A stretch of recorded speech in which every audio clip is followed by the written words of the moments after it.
for the treasurer's office, where we're waiting our new hire.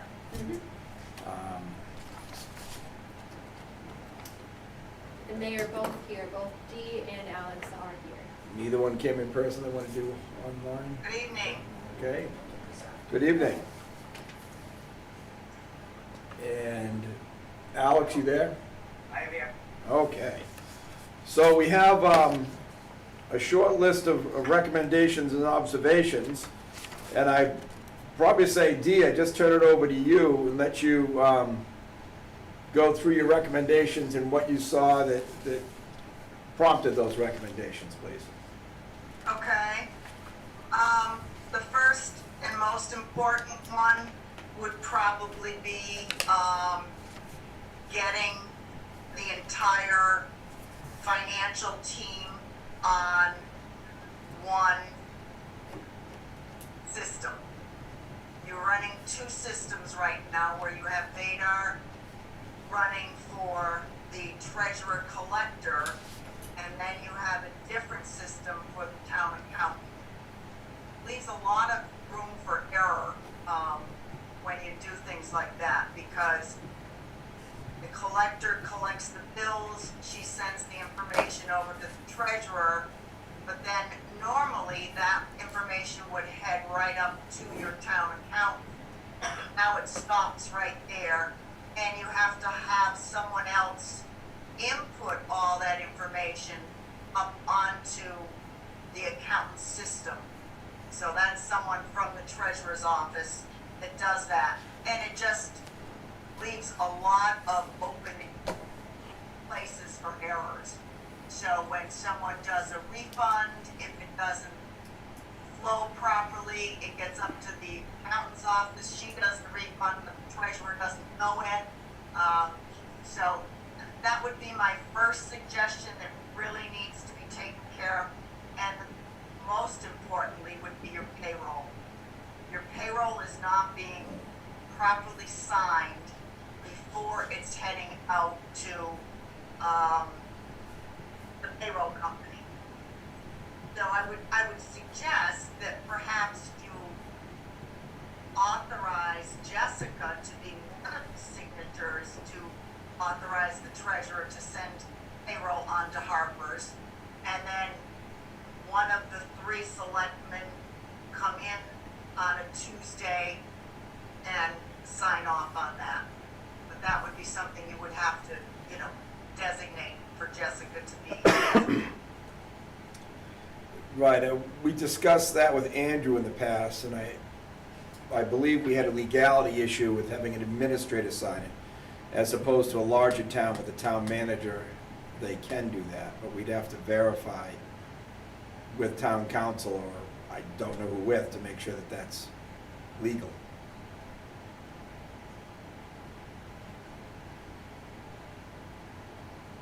I'm sorry, I can't hear you. I'm trying to get that speaker up louder. Sorry.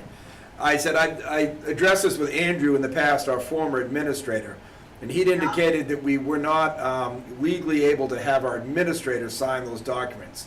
A town manager could, but was a difference with an administrator that they weren't allowed to sign that type of document. I'm not sure on that, because the town of Paxton has a town administrator, and she is authorized to sign off on the payroll, so I think that should be checked into a little bit further. But she would be one signature. You would have to still have a selectman sign off on the other. Right. And especially in your case, because those checks go directly to the employees. They never come back even to the town. Right. Many of the towns have the payroll come back into the town, but you have it set up so that it goes to Harvard, it gets processed, and then they get mailed right out to the employee. So by the time you're signing payroll, it's already been direct deposited into their accounts, or they already have the checks. Right, that's been an issue I've been discussing with different administrators since I've been in office, and we haven't come up with a solution yet. Does the timing make any difference in this? Could we shorten the time that we have the payroll in our possession before the checks go? In other words, when people, the end of the week comes and they gotta turn their hours in, Yeah. do we have enough time to get that collected in a week early? I mean, I would assume we're paying 2 weeks after the end of the pay period. So, I don't believe that's the way that's set up. Your pay period ends, correct me if I'm wrong, Alex, pay period ends on a Sunday, Correct. and then it's included in the payroll that goes out following Tuesday. Payroll is submitted us by Tuesday. We mail everything out. Should go on Thursday. Is when all the money should be in. Right. So currently, we have a 4-day turnaround from the end of the pay period to checks being received. Correct. Is that normal? It would seem to me that that's not normal, that would normally be a 10-day turnaround. It isn't normal. Usually you're paying out, first of all, you pay out from Saturday to Saturday, or, and then payroll gets to the Treasury's Department on Monday or Tuesday, but you're actually paying those checks out on a Friday, but it's for the week prior, so you have more time. I don't know why it's always been cut so quickly. I don't think that timing is off as much as if you had on Tuesday night, someone stop in and sign off on payroll. so if you don't mind, I did some research on this, and under the Mass General Law, it says that the deadline to pay after a pay period ends is 6 to 7 days. Calendar of business. So if your payroll didn't- ends on, is it Sunday that it ends, Alex? Correct. Okay, so payroll ends on Sunday. So that means you have to get it out by Friday. I do want to say that this is calendar because we have people working every single day of the calendar week, so I want to say that it is 6 or 7 calendar days. Okay. Yeah, I'm not quite sure what the answer is, and I think Alex has some good ideas. And I think it's something that just has to be seriously looked at and reviewed so that you can come up with a policy, that is comparable and agreeable with the select board and certainly the treasurer. Quick question. So you Yes. receive all your payroll by Monday morning from Sunday. How quickly does that payroll warrant get processed and bundled? Because my understanding is we weren't even being notified that the pay warrant was able to be signed because it wasn't actually processed into a full warrant for our review prior to Tuesday. Correct. It's done Tuesday night. It's ready to be signed Tuesday night. Right, but we were getting emails on Friday saying it's ready to be signed for the next Tuesday, which means it was being done a week late. Oh, okay. I get my So even emails though on it's Friday or done Saturday Tuesday saying a night, warrant's ready to be does that signed. solve some of your issues? Say that again, Dee? If you know it's done by Tuesday evening, is it possible for 2 board members to come in and sign off on it? Very likely. Yes. But as Selectman Urban says, we don't get our notification typically till Friday afternoon. Warrants are ready to be signed, and they have all the warrants listed, which include the A and B and the payroll. Okay, so that's an issue. Payroll is always done by Tuesday afternoon, at least when Alex and I were there, it was done prior to us leaving Tuesday. So it could be left somewhere Tuesday evening, and 2 selectmen come in and sign off on it. When is it transmitted to Harper's? Tuesday night or Wednesday? Tuesday. So it's gonna go to Harper's no matter what. We just have the opportunity to sign it prior to the checks going out. Correct, and if there were any issues at that point, Alex on Wednesday morning can still square that away. Yes, it's still gonna be signed Wednesday. Nothing's supposed to leave until Thursday. Sometimes laws that can go through sooner, it shouldn't be, sometimes it does happen. We don't have control over that. That's all, with the banks work sometimes, but Thursday is when the money does leave. Well, largely payroll, we, depending on the department heads, be keeping track of their employees and their hours. And of course, the town, we certainly don't know what everyone's bank is on sick or vacation that we keep track of. So we rely heavily on the department heads anyways. Absolutely, the responsibility is department head, you're absolutely correct. It's just your responsibility to sign off on it. Right, it's more of a procedural issue that we have to get there and sign it, then inspect it. Whereas the A and P, I typically take quite a bit of time to go through the accounts and purchases and pay attention to what's going out on that side. Okay. So I don't think us getting into sign is gonna be an issue. You know, it's gonna be every other Tuesday, we just have to make a point to get in here. Yeah, but I would still Hopefully two can. appreciate the accountant sending the email out saying it is ready to confirm. For instance, if she's putting it together, but she's out sick Tuesday, it won't be ready. So I don't want to be racing in to see something that's not there.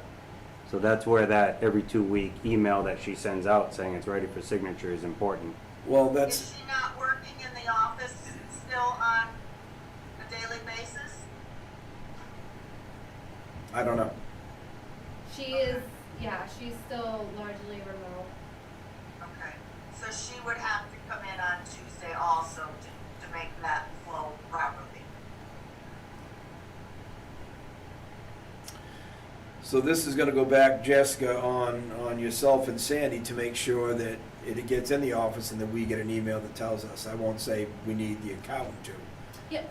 Because of course, you are the select board's administrative assistant and administrator, and the assistant is Sandy, so it's really, I would put the onus on you two to make sure that we get an email Definitely. so we can sign it. And we're gonna have to look into the legality, and as I say, just because another town is having administrators sign it, I specifically had Andrew look into it, and he'd said he did not believe he could sign it Okay. as an administrator. I don't know if that's a fact. There's tomato when you go to administrator versus a manager. Manager has a lot more leeway than administrator does. And it makes variety sense they comes can with sign it. charter versus home rule, right? Also, how you built your role as a town administrator and board? Okay.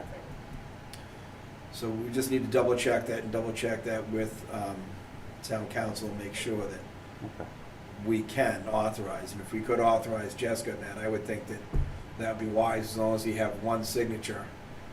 If it gets down to Wednesday morning, we don't have a second, then she could sign if two of us don't get in Tuesday night.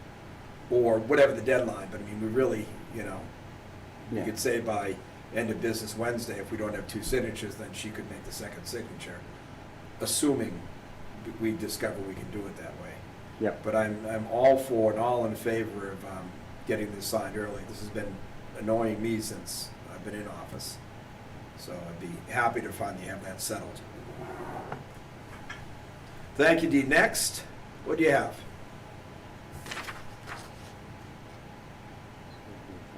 The one software, then we did payroll. You still with us, Dee? I certainly am. Okay, what's next on your list?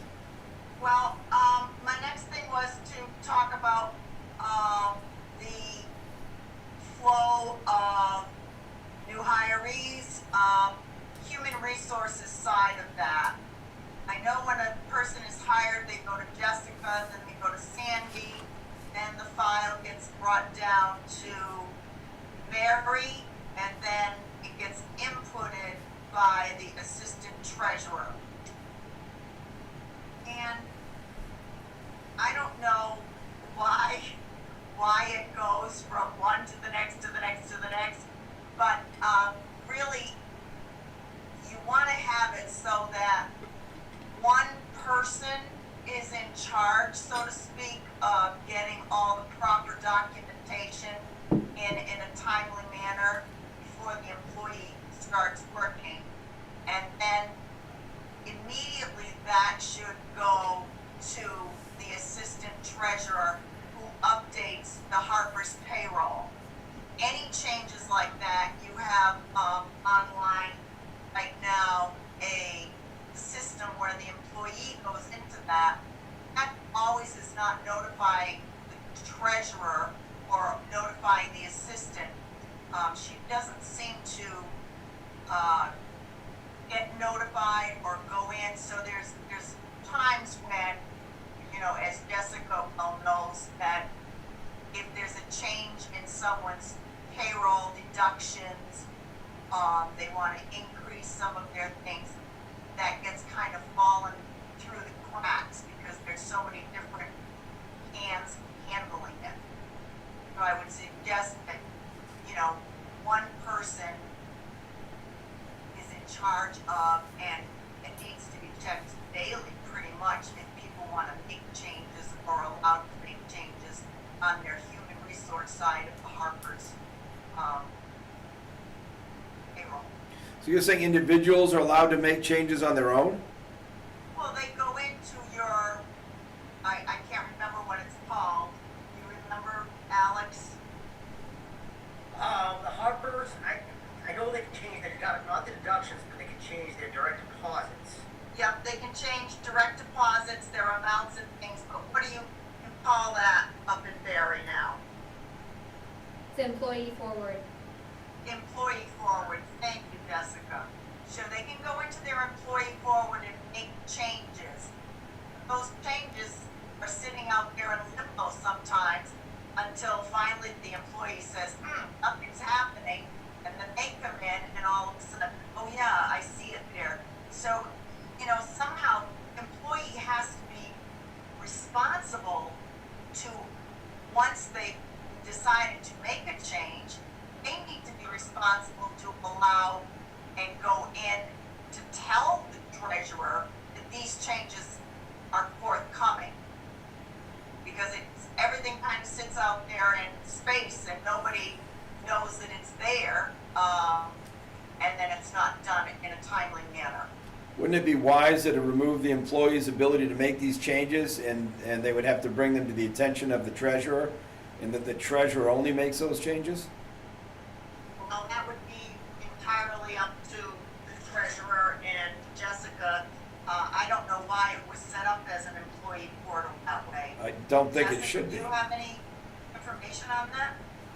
I don't know how employee forward is set up or what permissions people, I don't know what permissions we can limit in that software and what permissions are just built into the software, because we have to give people access to, like, that employee forward software is where people can go in and see that they were paid X amount for X amount of hours, or they can see that, you know, vacation time or sick time was taken out of their paycheck, so that's really where you can keep track, but I don't know if we are able to go in There must be. Yeah. There must be a read-only as opposed to an interact. We're This gonna is have something to. I can certainly contact the Harpers on and discuss what the limitations are, and what they have to be changed.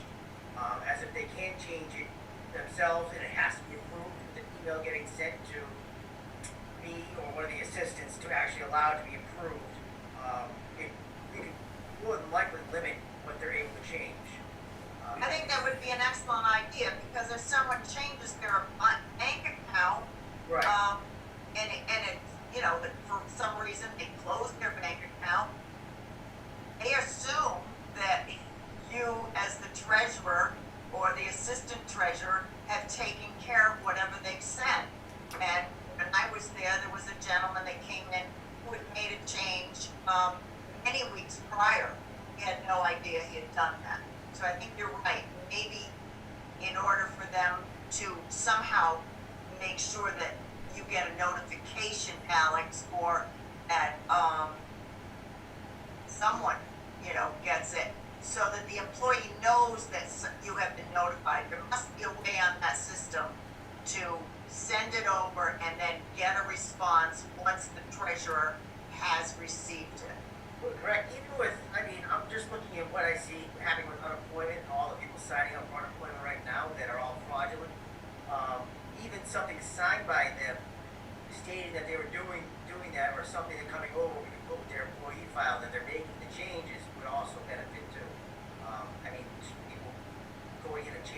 accounts and us allowing it real quick without any confirmation, it's always a little scary to me. So, Matt, would you agree that we should have that right for employees to modify, take it away if we can? They'd have to put the request in. Not just town of Barre, I mean, I'm talking home treasurers. Yeah. And it's everywhere, going on. I see Alex's point a little bit, and I think it's a stronger reason why we, in my opinion, I really don't even think the employees should have the right to change direct deposit accounts. They should submit a form to the treasurer making the request. That puts it in record that the request was made, and it also makes it so nobody's worried about a sign-in or login and password information being stolen and somebody moving in and taking somebody's pay for a month and a half and then disappearing, and then nobody knows about it and we can't track it in the long term. Right. All right, I so agree with that, and that way you would have the employee's signature in their personnel file. I think we're in agreement on that. We just have to have you guys move forward with Harper's and see what you can do to restrict employee access to making modifications. Their file should be read-only, and they would have to submit forms. However, I could call in tomorrow, speak to them and see what are their limitations, what they allow us to do. And see what other towns do in this regards too, and see, what they have for suggestions. all right, very good. Let's move on to the next topic.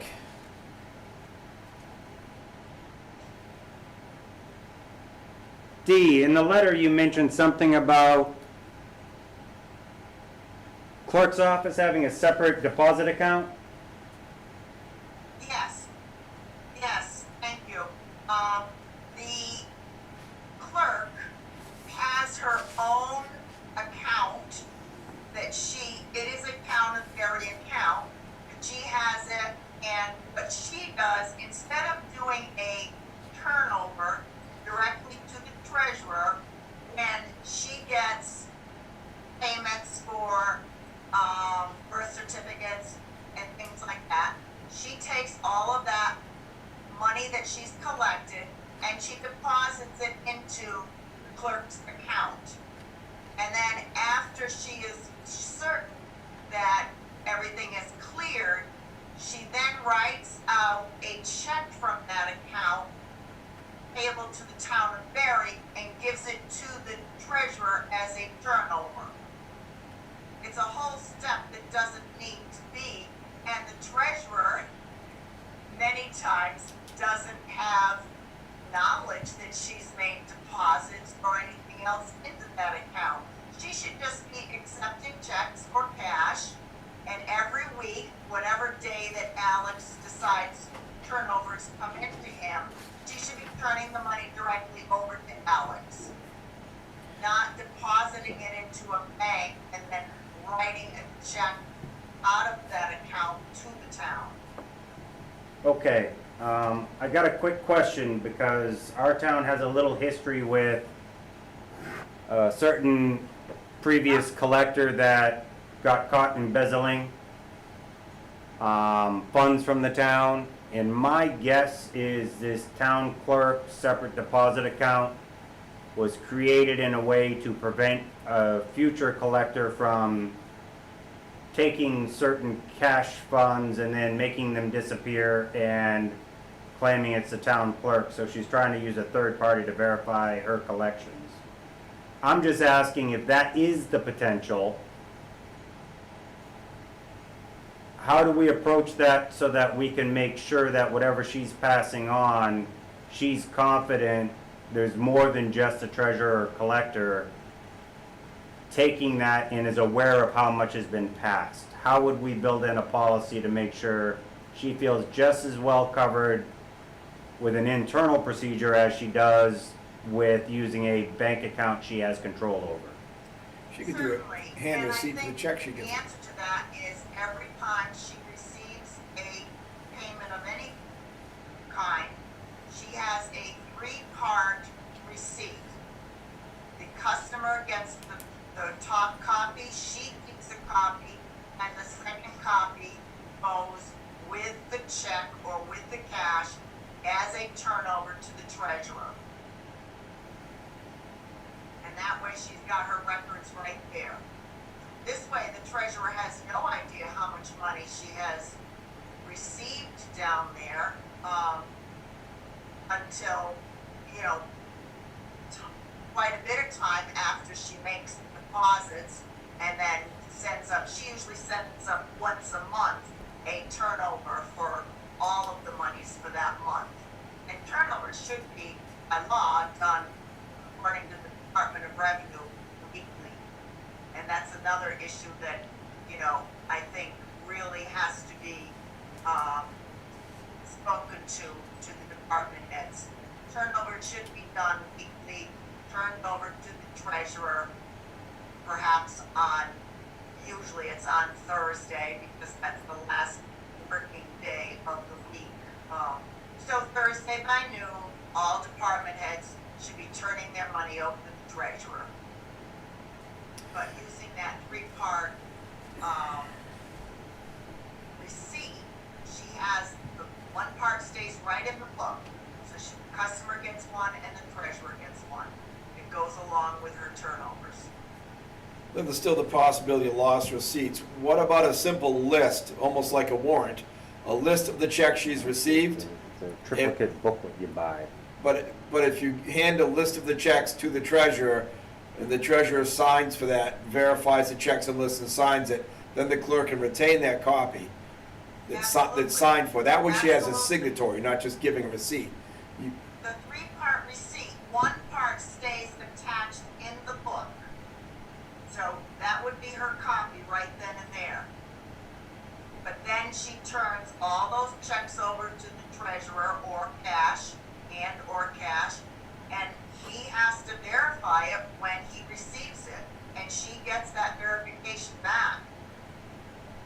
So she should have no question as to how much she turned over. Well, the flip Doesn't side of work for that's the cash. same, the flip side of that's the same thing.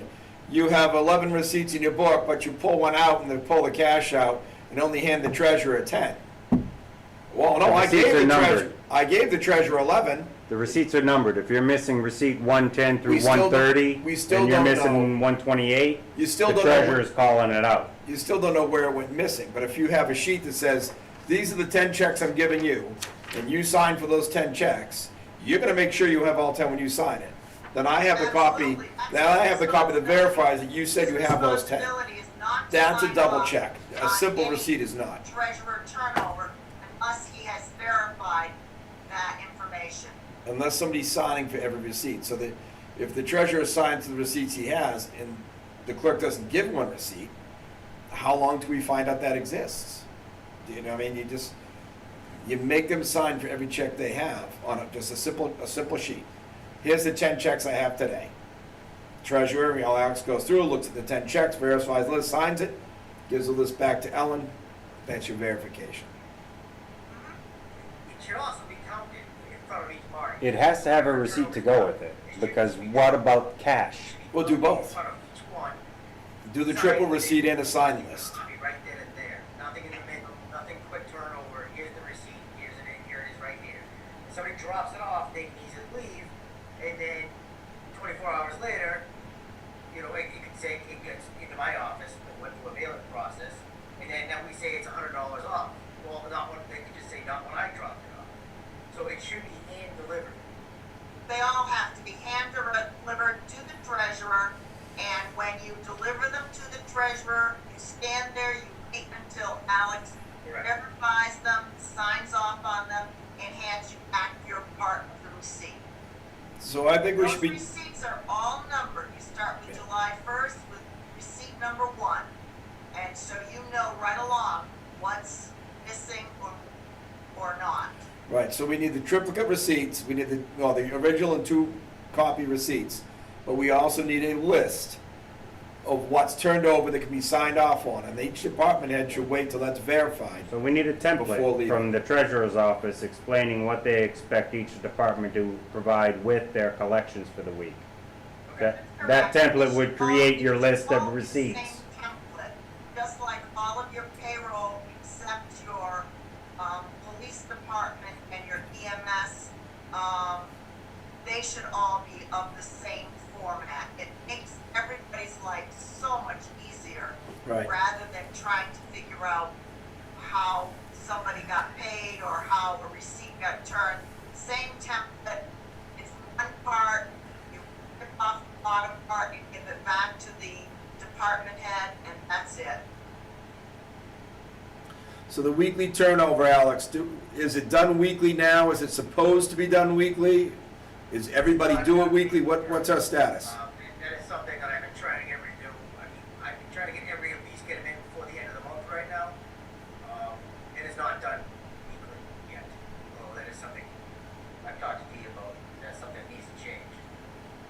Well, why don't we make a policy, the Board of Selectmen tonight, that prior to December 1st, this has to be straightened out, and all department heads as of December 1st will be turning their receipts in weekly by the end of business Thursday, or do we need noontime Thursday?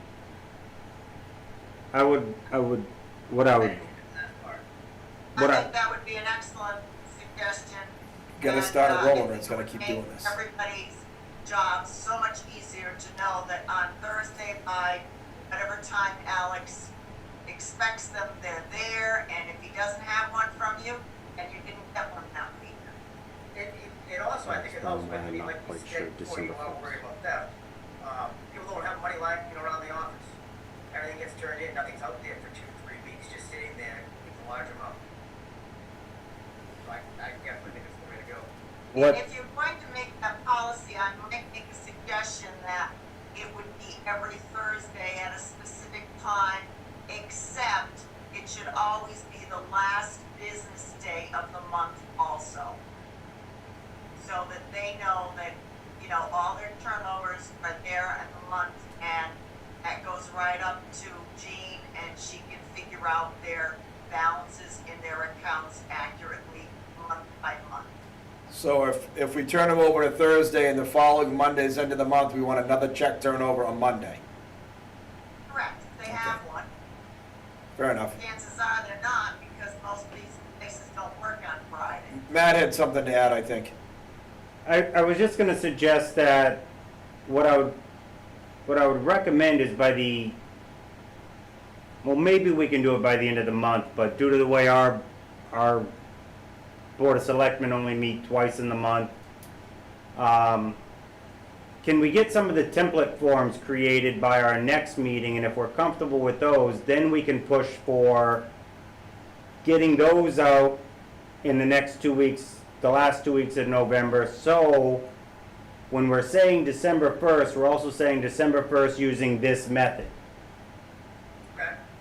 Otherwise, maybe we should push it out to the middle of December or even the end of the year No. to say, we're gonna mandate this new policy, but we're gonna give ourselves time to refine the policy, create the templates, and set it up so when we do tell them to do it weekly, we're also showing them how much easier it is to do. I think that's an excellent suggestion. And Alex, if you need a template, I'm certain we can come up with one for Yes, you. yes, there's multi, that's easy.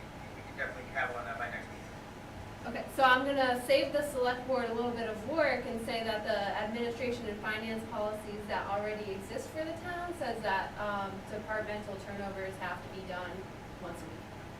So the policy already exists, it's Yeah, just about it's just- implementing it. Well, then they have, We gotta- there's gonna have to be repercussions if it's not met. If it's not being done and the policy's been existing, there's gonna have to be something for repercussions if it's not met. And that's something we'll have to deliberate on. I would hope it doesn't come to that. I would hope people can start doing it once we have a template. So I think the template's important, and I think everybody understand that once a week is gonna be a designated time. I believe Andrew, I mean, he used to send us out, include us in the emails. Check turnover and time and date, that was always out there. So if any individual department head has problems in a late, then they need to address that with the administrator and let us know what their concerns or issues are, so we can address those issues and fix them and correct them. It's Right. doable, we just need, if someone has a problem, we need to know why. And I would like those reasons prior to December, because I want to move forward. So if somebody has an issue, since the policy already exists, I would like them to come forward with their issue, with their problem or concern, so that we can address it and find a solution that's going to make everyone happy, because this is something we have to do. This isn't an optional thing, this is mandated by the state. it looks like we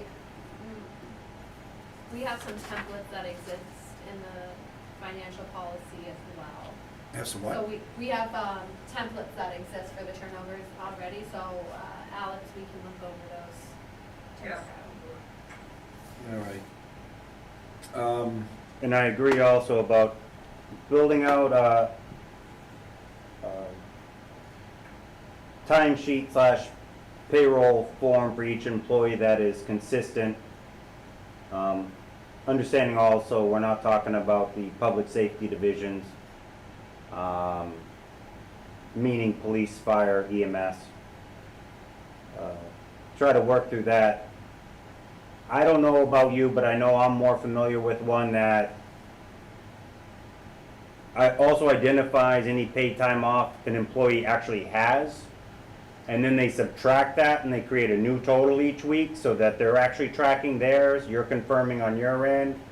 So you may want to look at that. I don't know how hard that is on your end, because my experience, and it's a much bigger situation. A paycheck from Barry to look at theirs. Usually Harper's is the one that keeps track of that.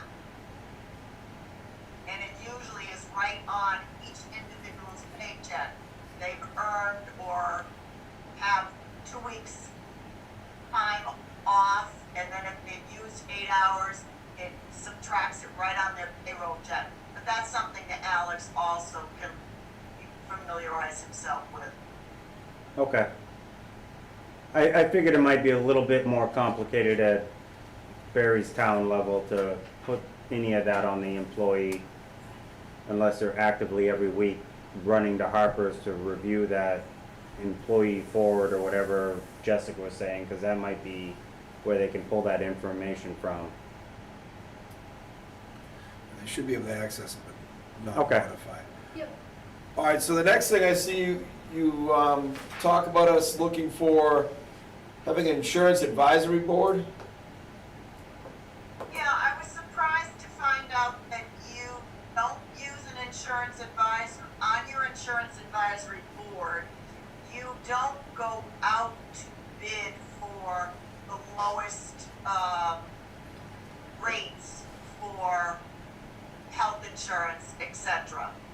Many of the towns are using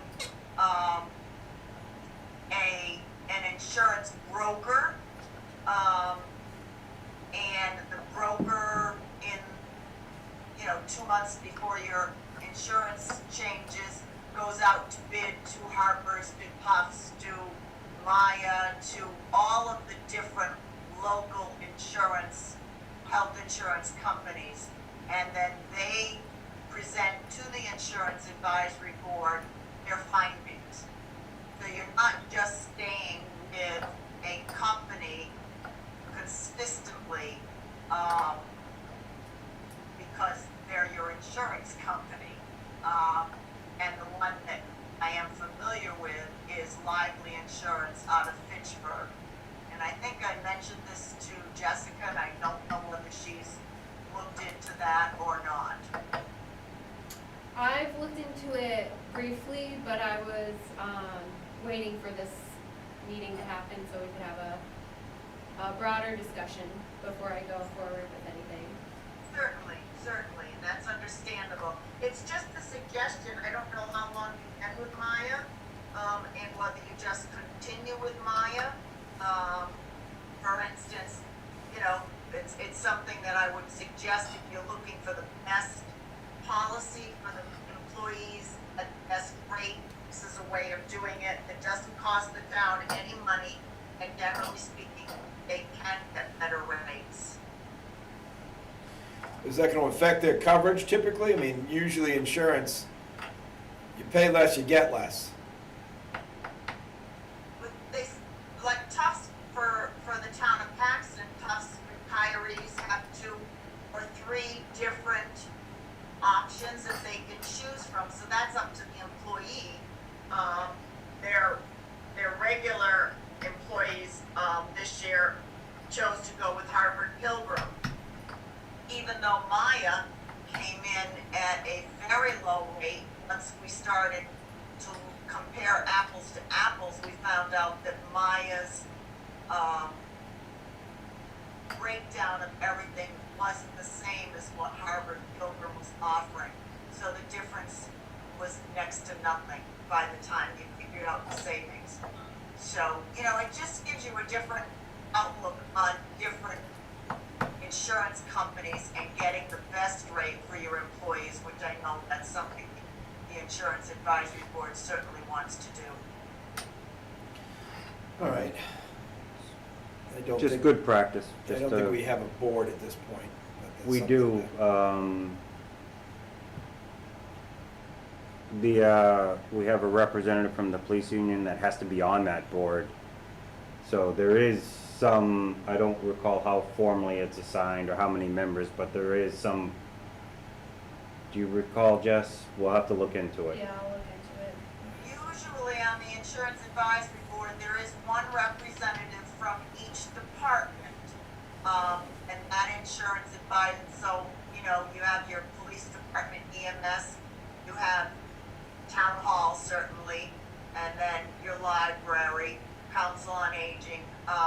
So, you know, there's usually 5 or 6 members on the board, but the board is the one that goes out to a broker and asks the broker to get, quotes for what they're looking for.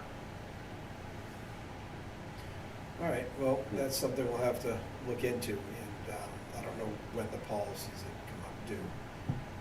That's something the administrators typically let us know when the prices, the rates come in, but it certainly makes sense to check around for prices. I Yep. guess I'm always skeptical though, see what we're getting, you know, make sure we're comparing apples to apples, and doesn't mean you have to get the exact same insurance, but if we choose something, if that board chooses something at a lower rate, I understand what they're sacrificing to do it, because usually that's what it's gonna be. I think my impression of most insurances in Massachusetts is typically the apples to apples are all the same, but everybody fine tunes their policies.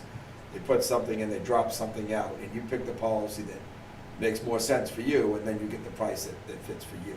So you might drop 2 or 3 things that you don't use. You know, maybe you don't use a dental, maybe you are not worried about an optometrist, maybe somebody else is, and they want to make sure that's included. So as long as they're mindful of what they're looking at before they make a decision. All right. No, Not I just appreciate price that driven. though. I think it's always Yep. good to, Yeah, I didn't realize they check weren't. your options before you just get stuck with something for 10 years and never realize for 7 of those 10 years you were paying more than you needed. I've assumed that was getting shopped around, so I didn't realize it wasn't until she said this, but. And it may well be that someone is shopping your rates. I don't know that. I just know that you've been with Maya for a long time, and that was my question. Has anybody ever gone out and gotten a broker to really look at this? And we can check, we can ask Andrew too, if what he's done in the past, if he's looked, and we could even, you know, I'm sure we could reach back to Heather and find out and see what they've done in the past, but I don't know. I've assumed it's been researched, but Yeah. assuming is not the best thing to do. Right. My feeling is that there's probably has been shopping around, but knowing Maya and how they operate, I would be surprised if Maya wasn't the best deal. I just know that it's kind of like the more towns that get into Maya, the lower the costs are, and so it's been one of those things where I don't want to say they're kind of monopolizing municipalities, but it's just the more towns that opt into them, the lower the prices go for everybody. So we've had, from what I've seen in the past, we've had good luck using Maya, like with rates getting lowered. But then there's also that swing where if we have, you know, if Maya has a year of high claims, then our rates might go up a little bit, Right. but I guess that's the game you're gonna play anywhere, so. All right. Now you had some suggestions for the employees working in the treasurer collector area. That's something I would like Alex to actively be involved with discussing with you. Because that's gonna pertain to him a lot more than it will us.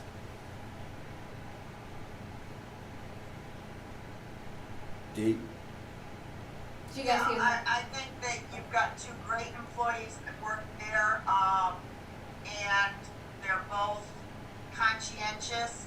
I think title-wise, it really doesn't, the title doesn't mean anything. I think some of their jobs need to be more defined, so you have someone that inputs payroll, and she is considered the assistant treasurer, and then she also is responsible for taking the turnovers and getting them to Alex, and then she does, she uploads all of the collectors and treasurers' information onto the SoftWrite system for the town account. So she really has a full plate, and doesn't, have the option or opportunity to really learn more of the treasurer's job, because I do feel uploading everything to Jean's system takes a lot of her time. And so consequently, the town collector, who is Mary, a lot of the phone calls, and that kind of stuff falls on Mary's shoulders, where people call and they want to make payment over the phone. Mary has to do all of that kind of stuff. And yet there are responsibilities that are the treasurer's responsibilities or the assistant treasurer's responsibilities on the collector side. For instance, doing, when they get a request in and things that really the assistant treasurer should be able to do, but her time is such that I don't know that she can't get it done. I just think that there should be a separation of, instead of an assistant treasurer and a collector, maybe you have a human resource person, because that's what really she does most of the time is human resource stuff, and then have an assistant collector or a supervisor, so to speak. It was my impression that they were actually working exactly the other way around. They were trying to, under the last treasurer, cross-train so people would know all the roles.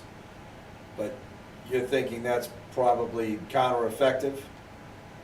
Well, I think you need to cross-train, but I think you need to have the right people to cross-train.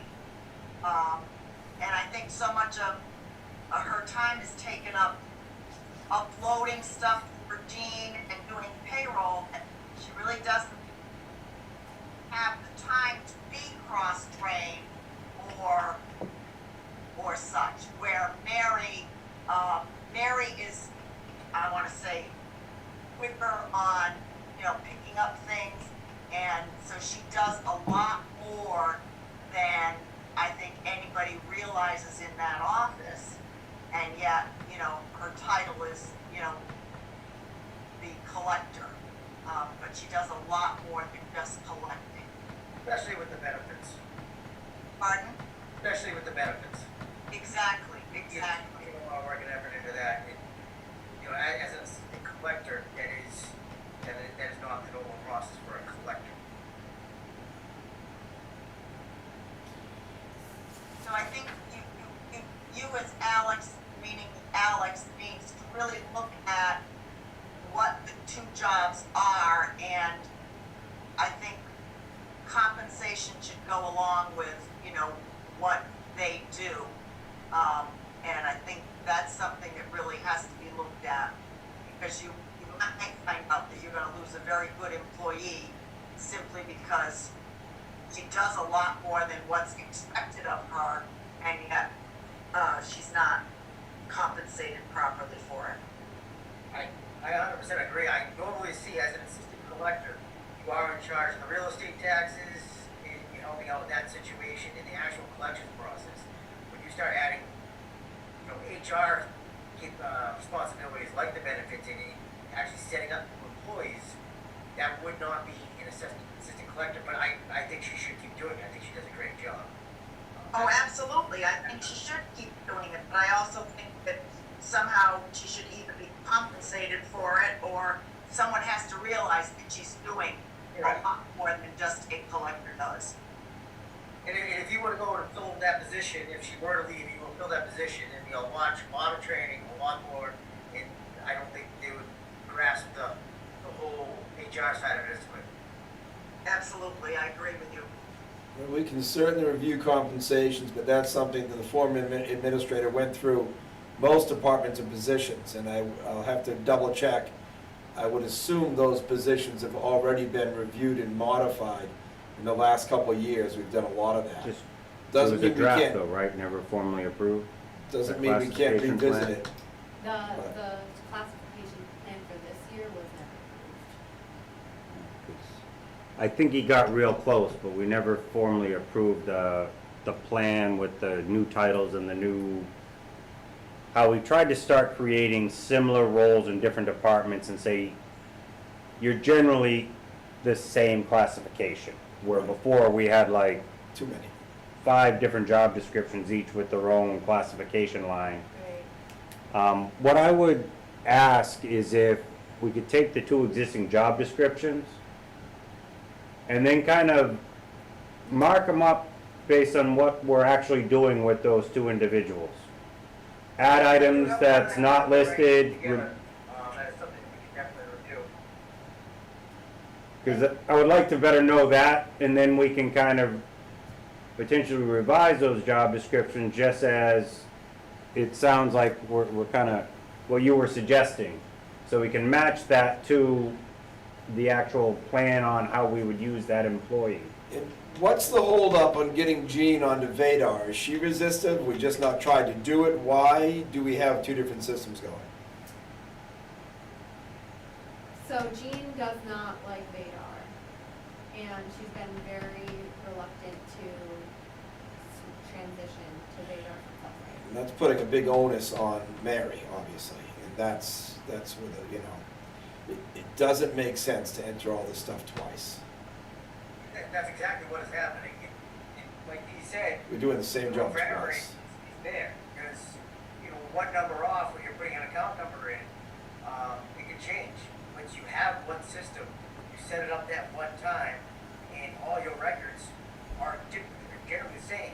You know, whether you do a refund or whether you transfer or change some type of payment, you have to re-enter in all that information again. And there is the room for error. Reconciling would be a lot easier. Going through everything, I think would be a lot easier. I'm not gonna pretend to know either system, but also, Jean's been using her current system for a long time. So to ask her to learn a new system, we're also creating a problem, a possibility for error. And that's probably why it's still going on at this point. So I don't wanna put a deadline on that, but that's something that I think we've gotta make the transition to a common software. It's just. I do think that beyond just the reduction in replication using spreadsheets to try to compare 2 different softwares, et cetera, my understanding when talking to Andrew before he left was that Vadar also provides other potential bells and whistles with its software that would help the town. I think he did try to review whether SoftWrite or Vadar, if we went in one direction or the other, might be better. And at the time, it sounded like Vadar might be able to give us more, but we obviously now have a new treasurer. I'm not 100% sure, Alex, what your preference, whether you're a SoftWrite guy, a Vadar guy, or does it really matter to you? It would just be better if it's one system, it doesn't matter. Sorry, let's go. So my question there is, from you or even Dee's perspective, if we were to choose one or the other, does SoftWrite even provide what you need Vadar to do? To my knowledge, software does not provide that. And I understand Jean's apprehension. She's been using SoftWrite for many years. She's familiar with it. And I really think was more familiar with Munis when he came on board Right. and loved that system. I think it's just getting a system that will do for the town what you need it to do, and that would be one system. We also have the assessors on Vadar too. So there you go. You know, you're 3/4 of the way there, and I understand that Jean doesn't want to, you know, make the change, and I understand that the board certainly doesn't want to lose her, because she's been an excellent accountant. But it's almost like you just have to, at some point, really seriously consider making that change. I agree. I don't like having multiple systems. I don't like redundant entries. I think, you know, the room for error is widened greatly when you're doing the same thing twice, and especially in two different systems. It's just a question of how to make the transition smoothly and comfortably for If Jean. she were to talk to another town, maybe if she didn't have to set it up, I don't know what Vadar could do to help her. And I think it's just the unknown. It's very difficult when you're used to something to make that change. But if she could speak to someone about, you know, how it works and whatnot, maybe she could get a comfort level for it, and you could easily do it.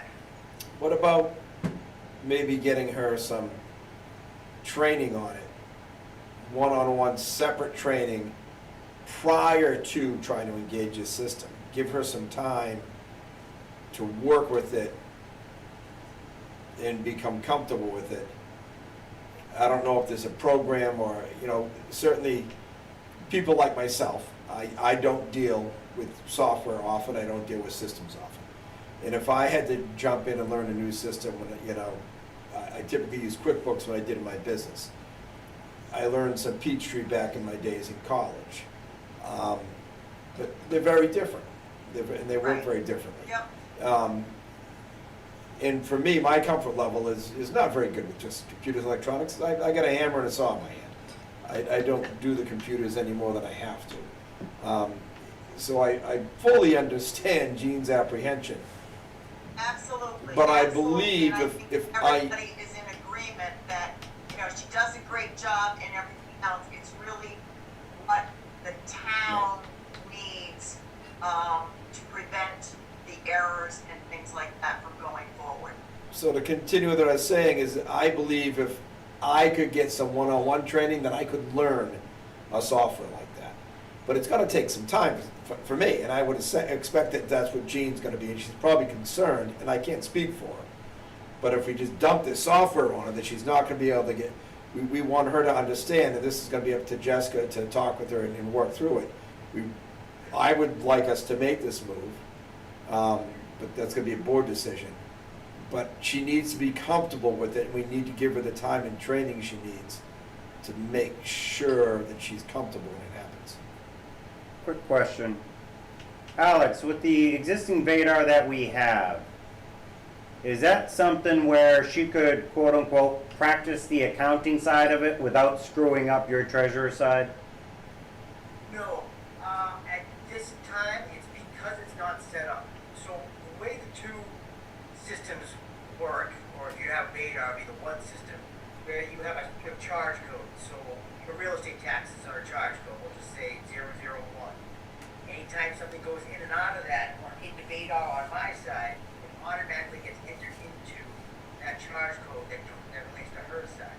Without that being set up, I don't know if she can practice on it, or if I can print up reports for her to see. I can talk to Vadar to see if they can put certain things in there and let her read the reports, the printouts.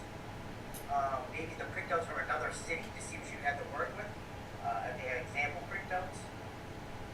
But without the charge codes being set up that relate to each real estate or excise or each levy, I do not know the way that you'd be able to get it set up. And I guess my question more is, it's actually the setup. So setting it up, in other words, she's getting trained to set it up, because invariably, we're gonna need to add a charge code at some point for some reason, or we're gonna have to delete one, or, so, Adding charge code is a very easy process. right, and that would be a good introduction, I'm suggesting, if we brought in someone to train her on Vadar, to just sit with her and take the time to potentially set Vadar up on the accounting side. And by going through that process, I know for me, that would mean, I know how I got here, so I know how it's built, so I'm more comfortable using it. And that's what I meant, like if she was working with a Vadar rep to train her, and they came in to set up the accounting side of the software we had, even if she made a mistake during the training portion of setting it up, it's not really gonna screw up your side, correct? Correct. In other words, she can have a live action like training and kind of learn her own lessons and know that it doesn't matter if she fails because we just go back and we fix it.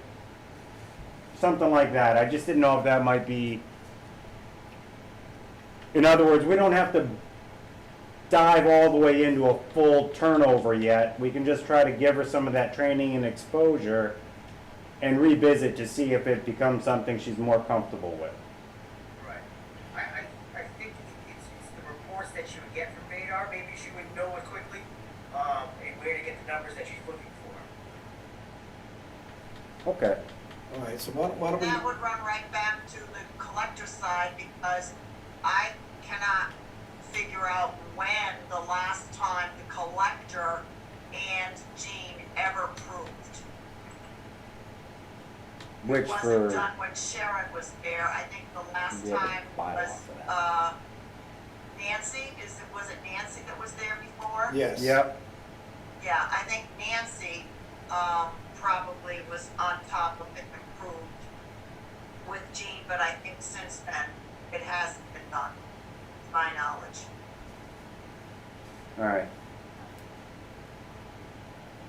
So I think that is really important. If you had something like a tax abatement, if it goes through Vadar, the collector has an abatement, it's gonna get done right to the treasurer, but then it has to be physically re-inputted in on the accountant side. With Vadar, we go through the whole process and can fix everything all at once. And I think that's, Correct. because that goes on every day, that's gotta be huge, huge, huge, huge. Because I remember some disagreements in the past when I first got into office. One of the issue was they were finding an error, making a correction on the treasurer's side, and it wasn't getting to the accountant. So then she had skewed numbers, and she didn't realize they'd made a correction and some info in the past. But if it was all one system, that would automatically update everything at once, so it's just all the more reason to do it. Is Vadar set up so that treasurer collector have access to one side, the accountant has access to the other, but they can't manipulate each other's numbers? Correct. Okay, thank you. Any numbers that you touch, you print up a report, a batch report, and it sets it and locks it in place. You can't just make money disappear, or you can't make a transaction disappear. No, it was more just similar to what Greg was saying. In the past, I had heard, and I think it was on SoftWrite, there was a question as to whether someone from the treasurer's office or someone from the accountant's office had made some adjustment in a field, but SoftWrite didn't actually record the user that made the adjustment, so somehow when we got to the end of it, it was just a whole bunch of finger pointing, and we still couldn't figure out why we were having the issue we were having. And I thought I had understood either SoftWrite or Vadar can actually track changes by the user that made the change. Yes, Okay. that's correct. Good. All right. So I think we agree on that, we have a path to move forward with. So yes, I think it's the right move, but I do think it's gonna take its time.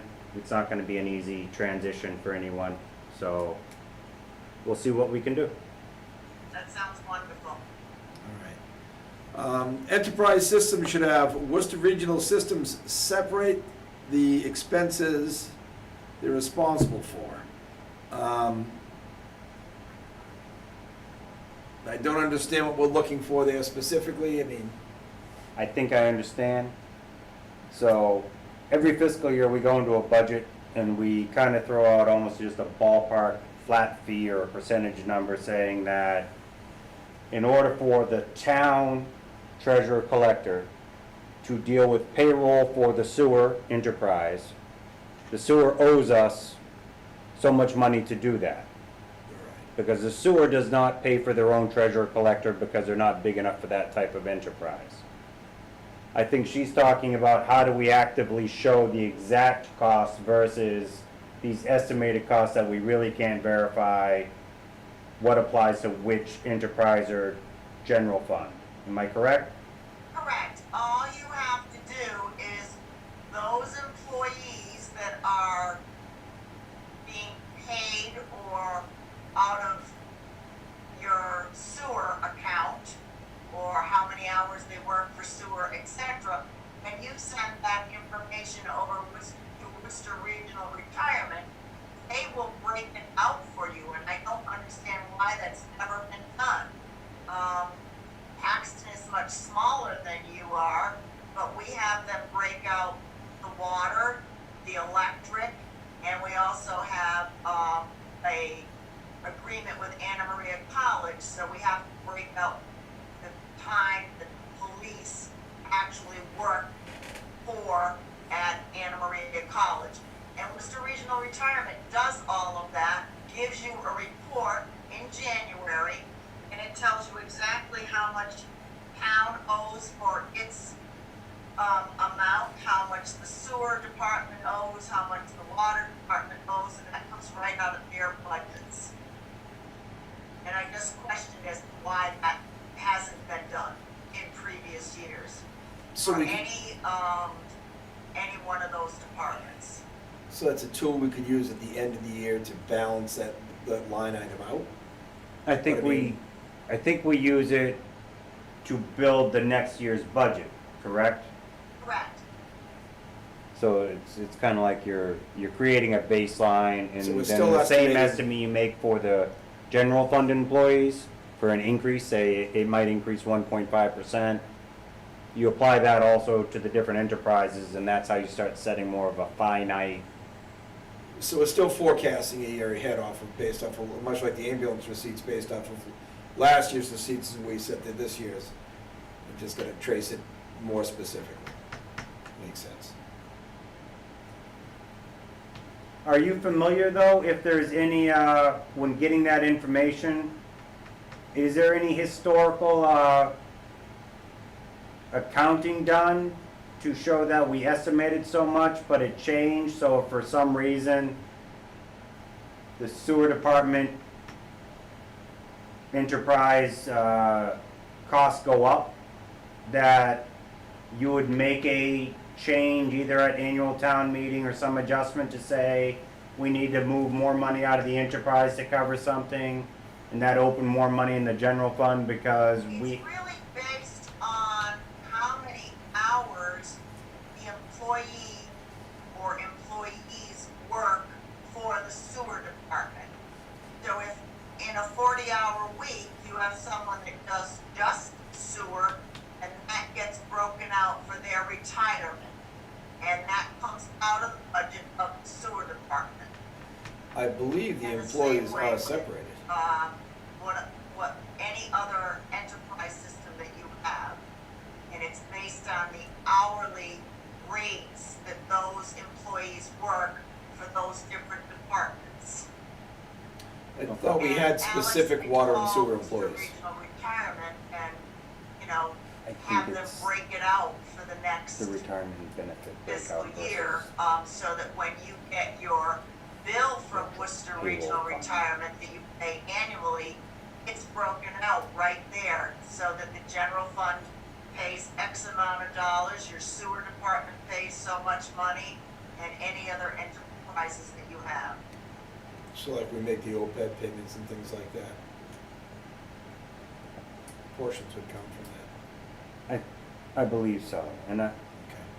I think like when we pay their actual paycheck, the actual pay they earn, the hourly rate, that is already broken up by enterprise Right, we gotta and know all that. that. It's the supplemental benefits, retirement, if I'm correct, Dee, that you're saying is something that we're not really tracking down to the hour like we do the actual payroll. Right, exactly. Okay. So their retirement and the amount that the town has to put into Worcester Regional Retirement for its employees is not coming out of proper budgets. All right, so the town's footing the retirement for the water and sewer instead of the enterprise. Exactly. That's a big difference.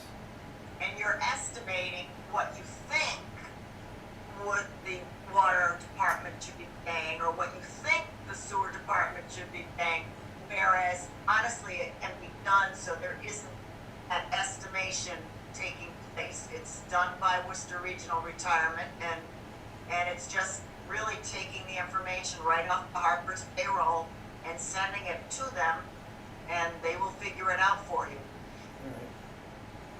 All right. Certainly sounds reasonable and simple, actually. I believe that's the last item you had for us, Dee, unless you have anything I think it else. is, and I'd like to thank all of you for wonderful experience. You have a wonderful town, and it's been a pleasure meeting and working with the people in the town hall. Thank you very much. Well, we're glad we had you, and frankly, we were fantasizing on getting some sort of list and some outside input on something like this. So you've really exceeded our expectations. We could only have dreamed to get this good of a detailed recommendations about the workings of the offices, and we greatly appreciate it. Thank you. Thank you much. Do we need Alex for anything else still? Or are we all set with him as well? You had a question about the revenue shortage? Yes, Alex. Yes.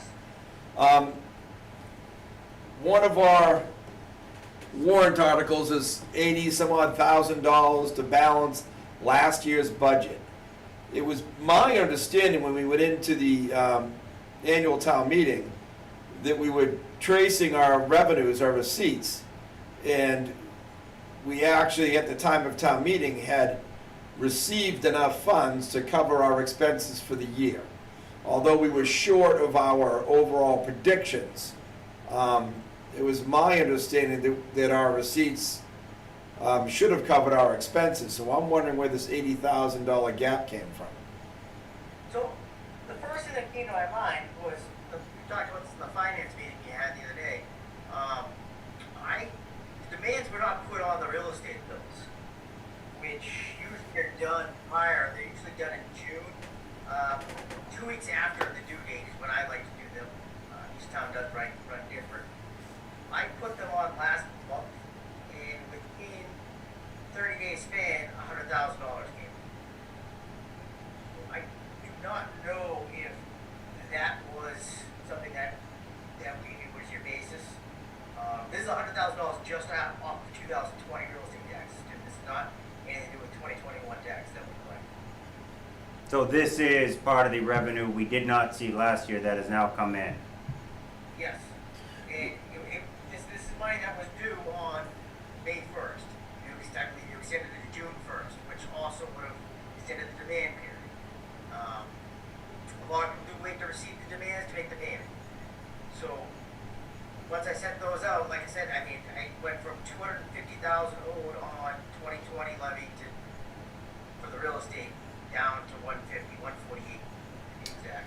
But we did understand at that time that we had 250,000 or so. We did understand we were short on collections. So it wasn't, is my understanding, we weren't looking at anticipated revenues. We were looking at actually, monies in our coffers. And I understood that we were balanced last year to end the year. Okay, so you thought you were balanced, but you're missing 81,000 from the balance. Exactly. And I don't know how it. That was is my not. understanding after we did end-of-year line item transfers. Nothing stood out as we still had 80,000 left to find an answer for. So we're trying to find where the shortcoming's coming from now, because as of the end of June last year, our monies we had received was sufficient to do interdepartmental transfers and line item transfers at the end of the year to balance out the budget for the year. And then our free cash that we had, we used what we were comfortable with, leaving a portion aside for this special town meeting, so that if we had shortcomings in revenues, through November, which is the other thing I want to ask about, how the receipts are going this year as far as schedule. That's what we were trying to hold free cash for. And we never anticipated that we'd be making an $80,000 payment towards last year's books. So I mean, obviously, that was 1 year in June, when all that was being balanced, when you're going through that process. I mean, as of right now, this has to do with the accountant working with Gene and putting everything in the correct funds. And I honestly think this is, having the same system would benefit, especially with the turnovers, when you put it in Vadar right away when our office receives it, it will go right there and go directly to her office through the system. I'd also wanna, As for the 81,000, that's something I can certainly look into in June. Like I said, I haven't looked into it. I wasn't here, but that is something I can certainly take a closer look at. and I'd just like to clarify, at least from my memory, I might have just misspoken. When we do end of year line item transfers, we're really looking at the budgeted amount and moving space from one budgeted amount to another. So I cannot recall, and it wouldn't be right of me to say that we were sitting there and then comparing the budgeted number to the actual revenues. So that's on me if I misstated there, because I'm not saying it didn't happen, I just don't recall it to the level to say that I was actually looking at, that meant our budget was actually supported by the revenues. Because I may have misrepresented there, and if I did, then it would have looked poorly on Gene or the previous treasurer, and that's not really what I was trying to say, because I probably misrepresented what I was trying to remember there. I made 3 specific visits in with Sharon to double check what was left on the books and how we were doing in our receivables. And it was, unless I misunderstood what the information I was asking for, or we miscommunicated, it was my understanding that we were balanced, that we curtailed enough spending so that our revenues would be sufficient to cover what we incurred in expenses.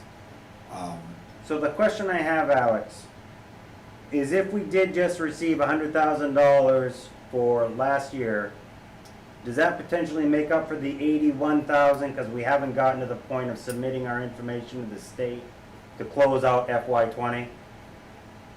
Not now, because you collected it in 2021. So when you collect it, makes a difference. It's not just that it applies to that year's books. No, that's why we had so much free cash when we did our tax title before. Those previous. I wasn't sure how much time after the end of the fiscal year things mattered, because I know you can cut a check after if you had an invoice dated prior, so I didn't know if you had a bill dated prior, you could receive money after. So I didn't know how that worked at the end of a fiscal year date, and that's why I was asking. So That technically becomes unusable free cash. Where that 80,000 shortfall comes in, is it in a particular account? I.e., is it in health insurance or something like that? Do you have any idea where exactly that 80,000 shortfall came in? That'd be a good question for Jean. let's find that out before we get to That town would meeting. make a big difference. I know in 1 year, we had underestimated the health insurance by a substantial amount of money. So it usually is in one account, and then you can at least start to figure out where and how that shortfall came. Thank you. And the follow-up question, Alex, is how are we doing on our real estate and excise tax receipts to this point this year?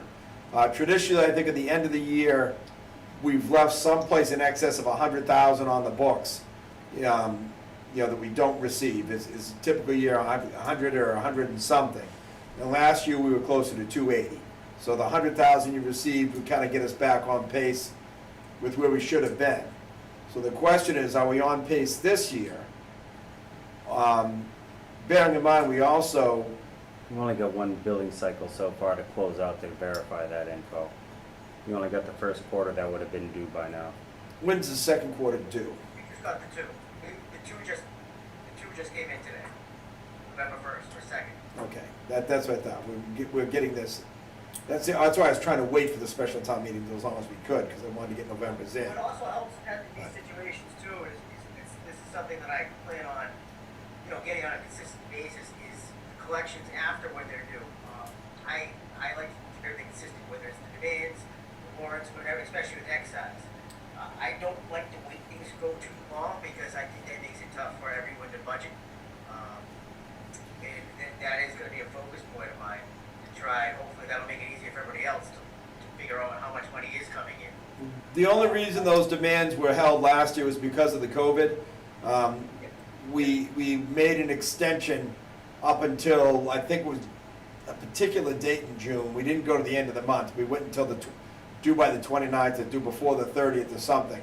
But we gave an extension because a lot of people, suddenly were out of work, trying to shift to unemployment. There's a lot going on. We typically do send those demands out immediately. Also, I did realize that tax statements haven't been done in 2019 or 2020. Typically, 2020 would be done now, but 19 not being done with the real estate tax, that definitely left some money out there also. Hopefully, with the new system with Vadar, with 2019 and 2020, hopefully they can be done in April or in March. So yeah, that's So how something we would, gotta stay on top of, I agree. So- With tax takings, to keep the title clean of the taking, you usually only have between 3.5 years to do it in most cases. So staying on top of that is definitely something that needs to be done. And it does get people to pay. You're not taking their homes away from them. That is not what is happening at all. You're just securing your rights to them. If for some reason someone does sell the home, you have a claim to some of that purchase cost. Correct. So do you have an idea of how we are revenue-wise compared to previous years? In other words, when I asked Sharon in the past about that, she would go in and look year-to-date what we have in collections for excise and for real estate and compare that to the last couple of years. Have you done that? Yes, everything's on track with real estate. As last year, COVID hasn't really affected the real estate for the first, second, and third quarters as much as you would think. A lot of it is paid by the mortgage companies, especially like the larger ones, CoreLogic. So it's not off by that far. I think, if anything, the water bills are a little later than anything than real estate taxes. What will happen is, come to December, any water bill that was due before July 1st will be leaned to the real estate bills, and that money will be collected by, more than likely, the mortgage companies will pay that because they have an interest in it.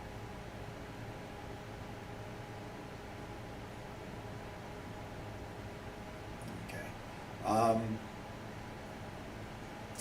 I think what's gonna happen then is next year, hopefully, if things keep like this, we'll be flush with free cash again. So we have picked up an extra 100,000. And in our budgeting, I recall we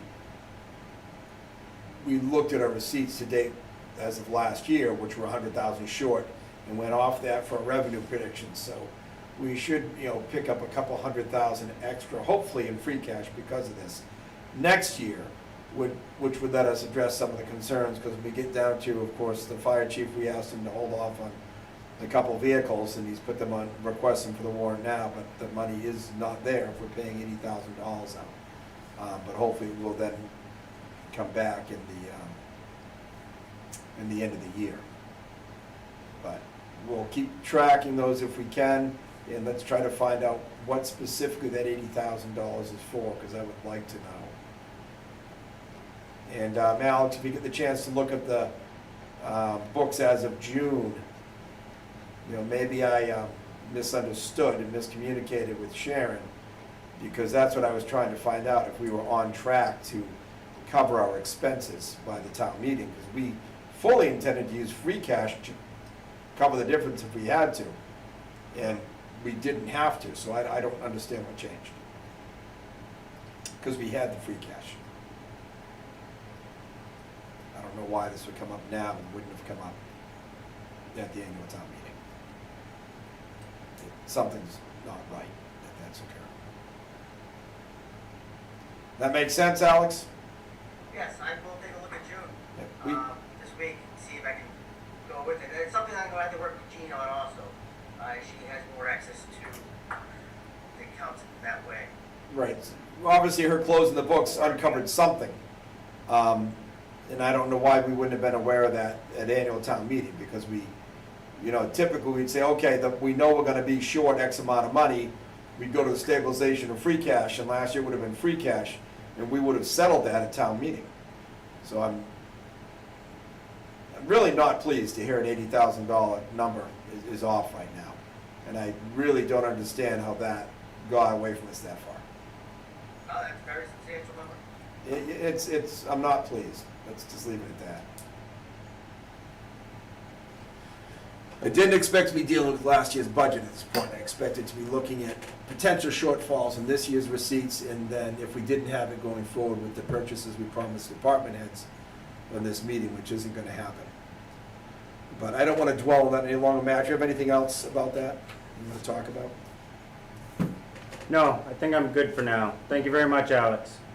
All right, thank you. Thank you. And you too, Dee. Have a good night. Thank you both for being here. Thank you. Okay, thank you. Q drug grant request. What do we have? Jessica. I think Meeker is here to speak Nika's on here? the. I do see her. Yes. Nika, welcome. Hi, Meeker. Hi, What's going on? we have a request that we are working on right now.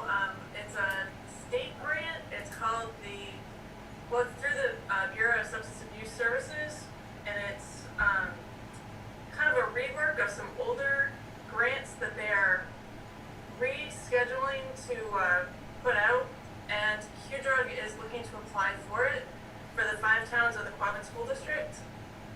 And it would essentially help us to be able to do the work that we're already doing, but kind of expand what we're doing, so we actually have money to do it, rather than just doing it voluntarily and with whatever we can scrounge together, which is what we've been doing for the last 6 years. And what are you looking for from us specifically? There is a MOU, or a memorandum of understanding, between the towns and Q-Drug that would just basically support that you would continue to do what you're already doing, but you would have a specific person within the town who would be the representative from the town to Q-Drug, who would kind of help us to make sure that we're on track doing what we've applied to the state that we would do. It's anywhere between $10,000 and $40,000 per year for 2 years grant application. So it would, basically we would be looking for somebody from the town of Barre that would be willing to participate as a advisor to the group, to make sure that we're keeping Barre front and center in all of our actions, as well as somebody from each of the other towns. So we're looking for a citizen, or we're looking for a town employee, administrator? That would be up to you guys. So we can be any or all. It Yep. can be somebody from the police department, it can be somebody from, it can be a citizen, it can be somebody, a town employee, it can be town administrator, it can be somebody from the select board.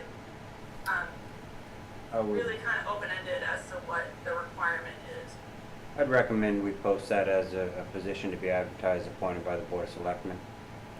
How That soon? way we can get it out so anybody that is interested could actually submit one of those applications for appointment. Yeah, I would agree.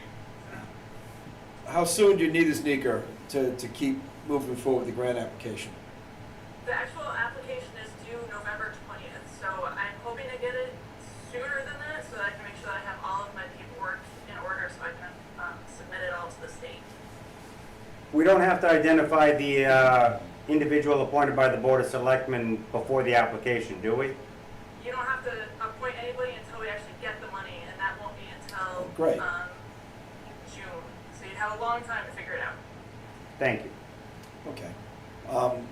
Well, then, let's advertise for that and get that out there. And I look for a motion to give them our support. I make a motion to support Q-Drug in their application for the Massachusetts Collaboration for Action, Leadership, and Learning Grant.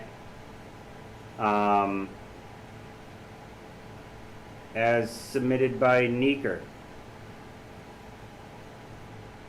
I'll second that motion.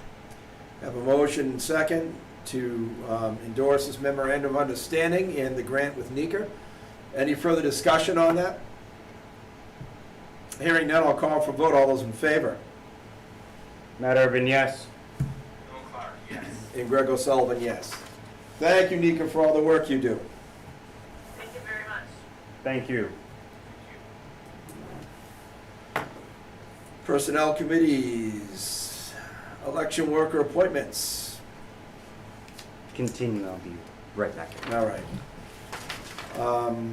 Do we have individual papers? We don't, right? Just the list? No, it's just what Ellen gives me.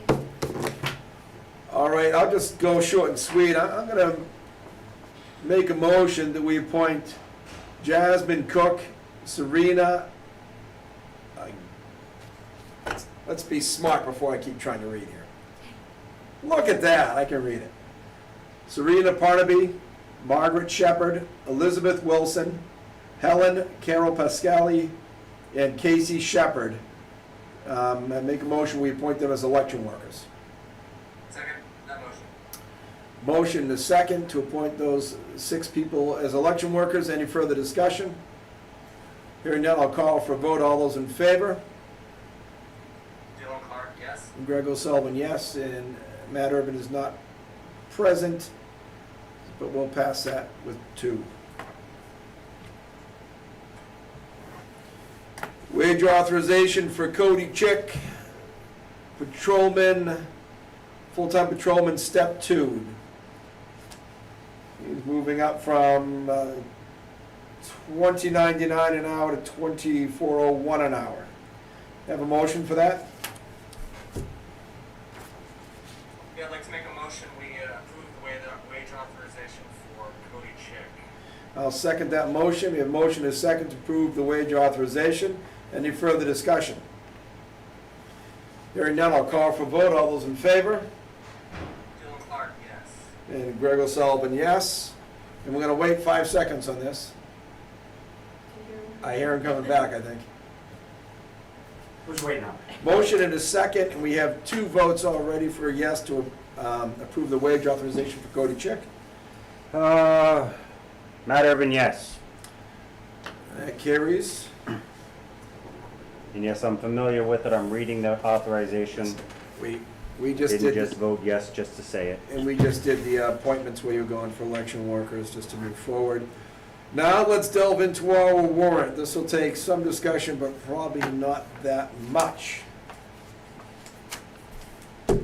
Yes. Dylan, let's include you. Do you have the warrant in front of you? I have the warrant in front of me, yes. As a clerk, we'll let you go through the articles and then we'll discuss it. Okay, Article 1, FY 2020 Snow Removal OT-PT Account, sponsored by DPW Commission. It's to see if the town will vote to raise and appropriate, borrow, or transfer from available funds the sum of money to the fiscal year 2020 snow removal overtime part-time account, or take any other action relative thereto.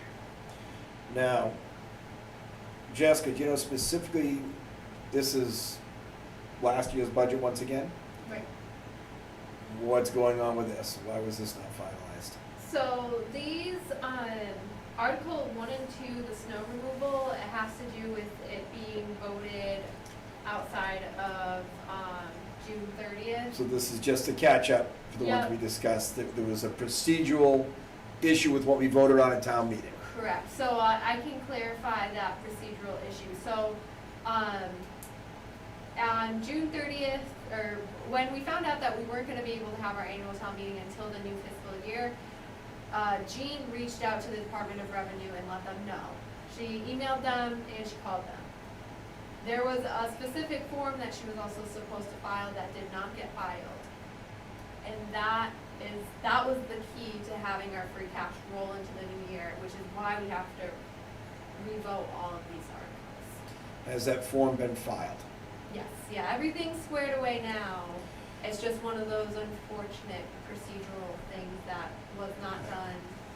How many items on this warrant, Most. are they all are they all together? So we didn't slip in a new warrant item in between last year's?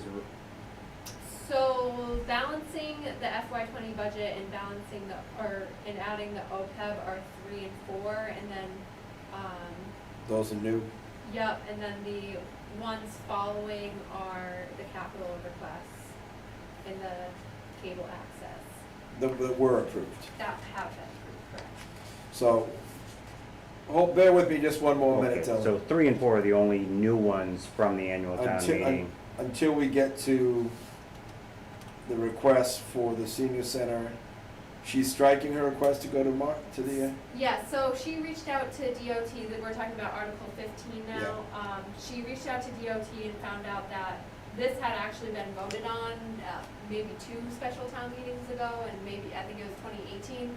So what we needed to do is actually on our administrative side. It's not something that the town needs to go vote on. okay. So Articles 13 and 14 will be new articles, as are Articles 10, 11, and 12.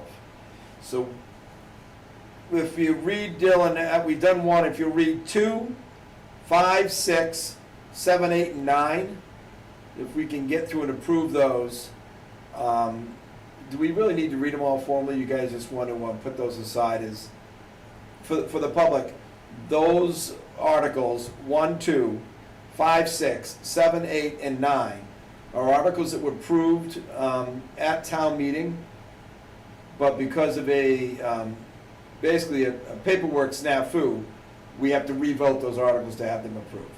So that's why they're going up in front of the town again to just reapprove them, reaffirm the vote, so that it's done properly with the state, with the proper papers filed this time. So do you guys want to read through all those quickly, or do you want to just let people look those ones up since they were last year's and read the new articles tonight? In the essence of conserving a little time. Just read the titles of the ones that we're just repeating and then get into the details of the new ones, is my recommendation. Sounds good. Dylan, you all right with that?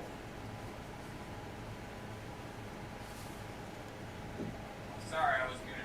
Yes, I said I'm all right with that. Okay, You so, want me to just read the list of the articles with their titles, so people listening know what we're referring to? right, specifically Article 2, 5, 6, 7, 8, 9. Yep, got it. Okay, for those following at home, Article 2 is the FY 2020 snow removal expense account. Article 5 is Wachusett Greenways. Article 6 is capital request police cruiser. Article 7 is capital request purchase and equip new ambulance. Article 8, capital request Ruggles parking lot. Article 9, cable access expenditure. Okay, and then we can delve into Article 3 next. You can read the whole article and we'll discuss it, please. Here's Article 3, balance FY 20 budget, sponsored by Board of Selectmen. To see if the town will vote to raise and appropriate, borrow, or transfer from available funds the sum of $81,417 to balance the FY 2020 budget, or take any other action relative thereto. Now that, ladies and gentlemen, is a continuation of the lengthy discussion we just had as to why we're short $81,000 from last year. Had this been brought to our attention last year, we would have done this at town meeting with free cash.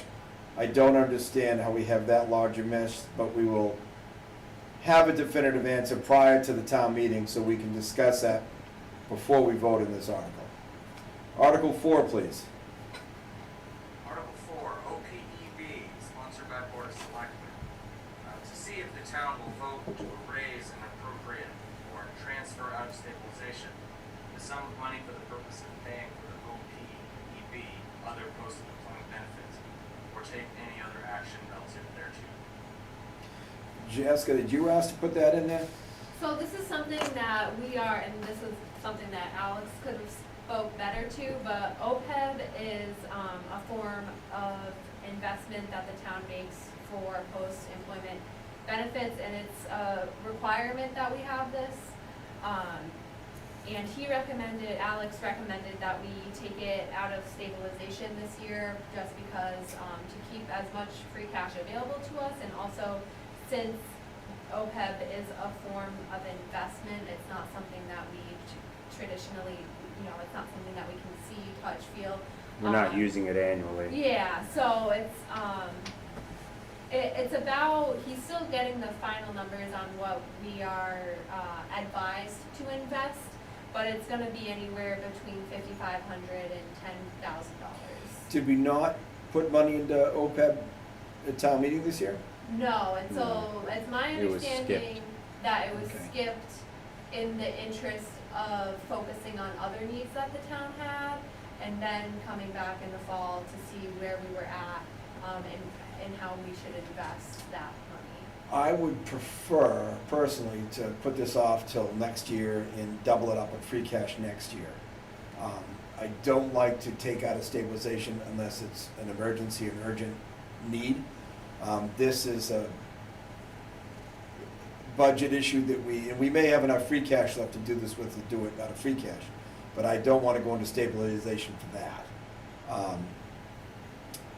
As Alex said, we've already picked up the 100,000 we lost last year, which means we'll probably be on track this year, which means we'll probably be a couple 100,000 ahead of expectations, Right. so we can address it in the fall. But I would say if we have the free cash available at the end of this, we do it free cash, we'll put it off. I am against using stabilization. The only reason I would say maybe use stabilization and then use free cash to backfill stabilization next year is if we get a better return on our investment in the OPEB account than stabilization.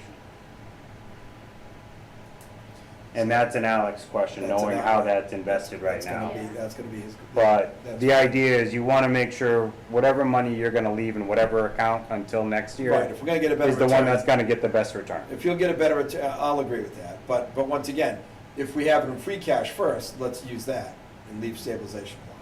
I think we still have 30 some odd thousand in free cash. Not enough to make a purchase of one of these vehicles, but enough that we can certainly do the OPEB money. Okay. Yep.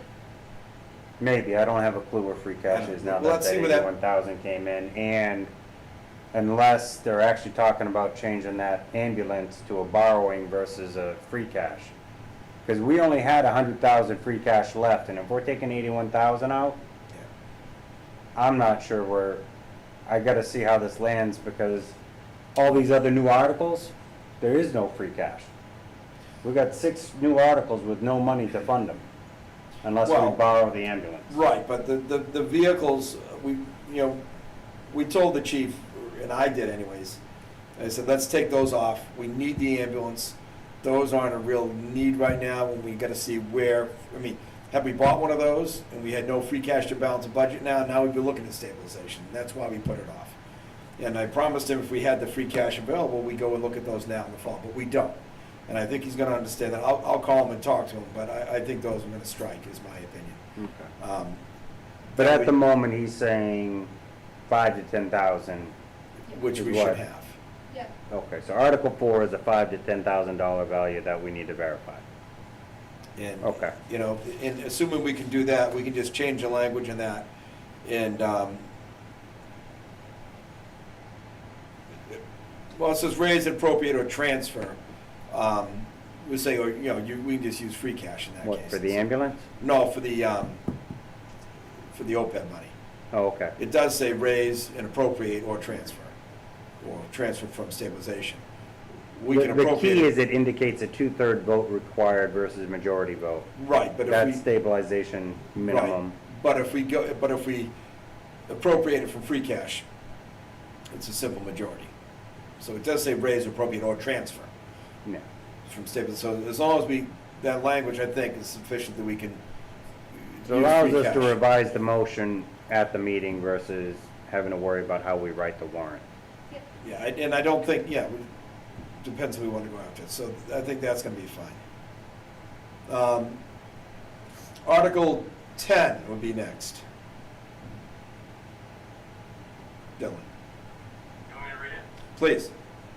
Okay, Article 10, capital request fire admin vehicle, sponsored by fire department. To see if the town will vote to raise and appropriate borrow transfer from available funds the sum of $45,000 to pay for a new fire department vehicle or take any other action relative thereto. Now, as my understanding, the admin vehicle he was talking about, I think he explained to us, going to training, people that might be doing inspections and other things in town without taking, right now they take the brush truck and the chief car. Yep. You know,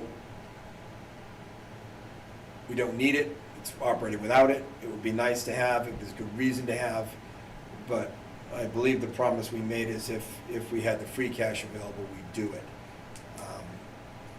I don't, it wasn't our intent for this, we discussed briefly at this meeting, to get into any more debt at this meeting or to change any bylaws at this meeting, just to take care of the necessary business of balancing budget and paying bills. So I would like to remove that from the warrant.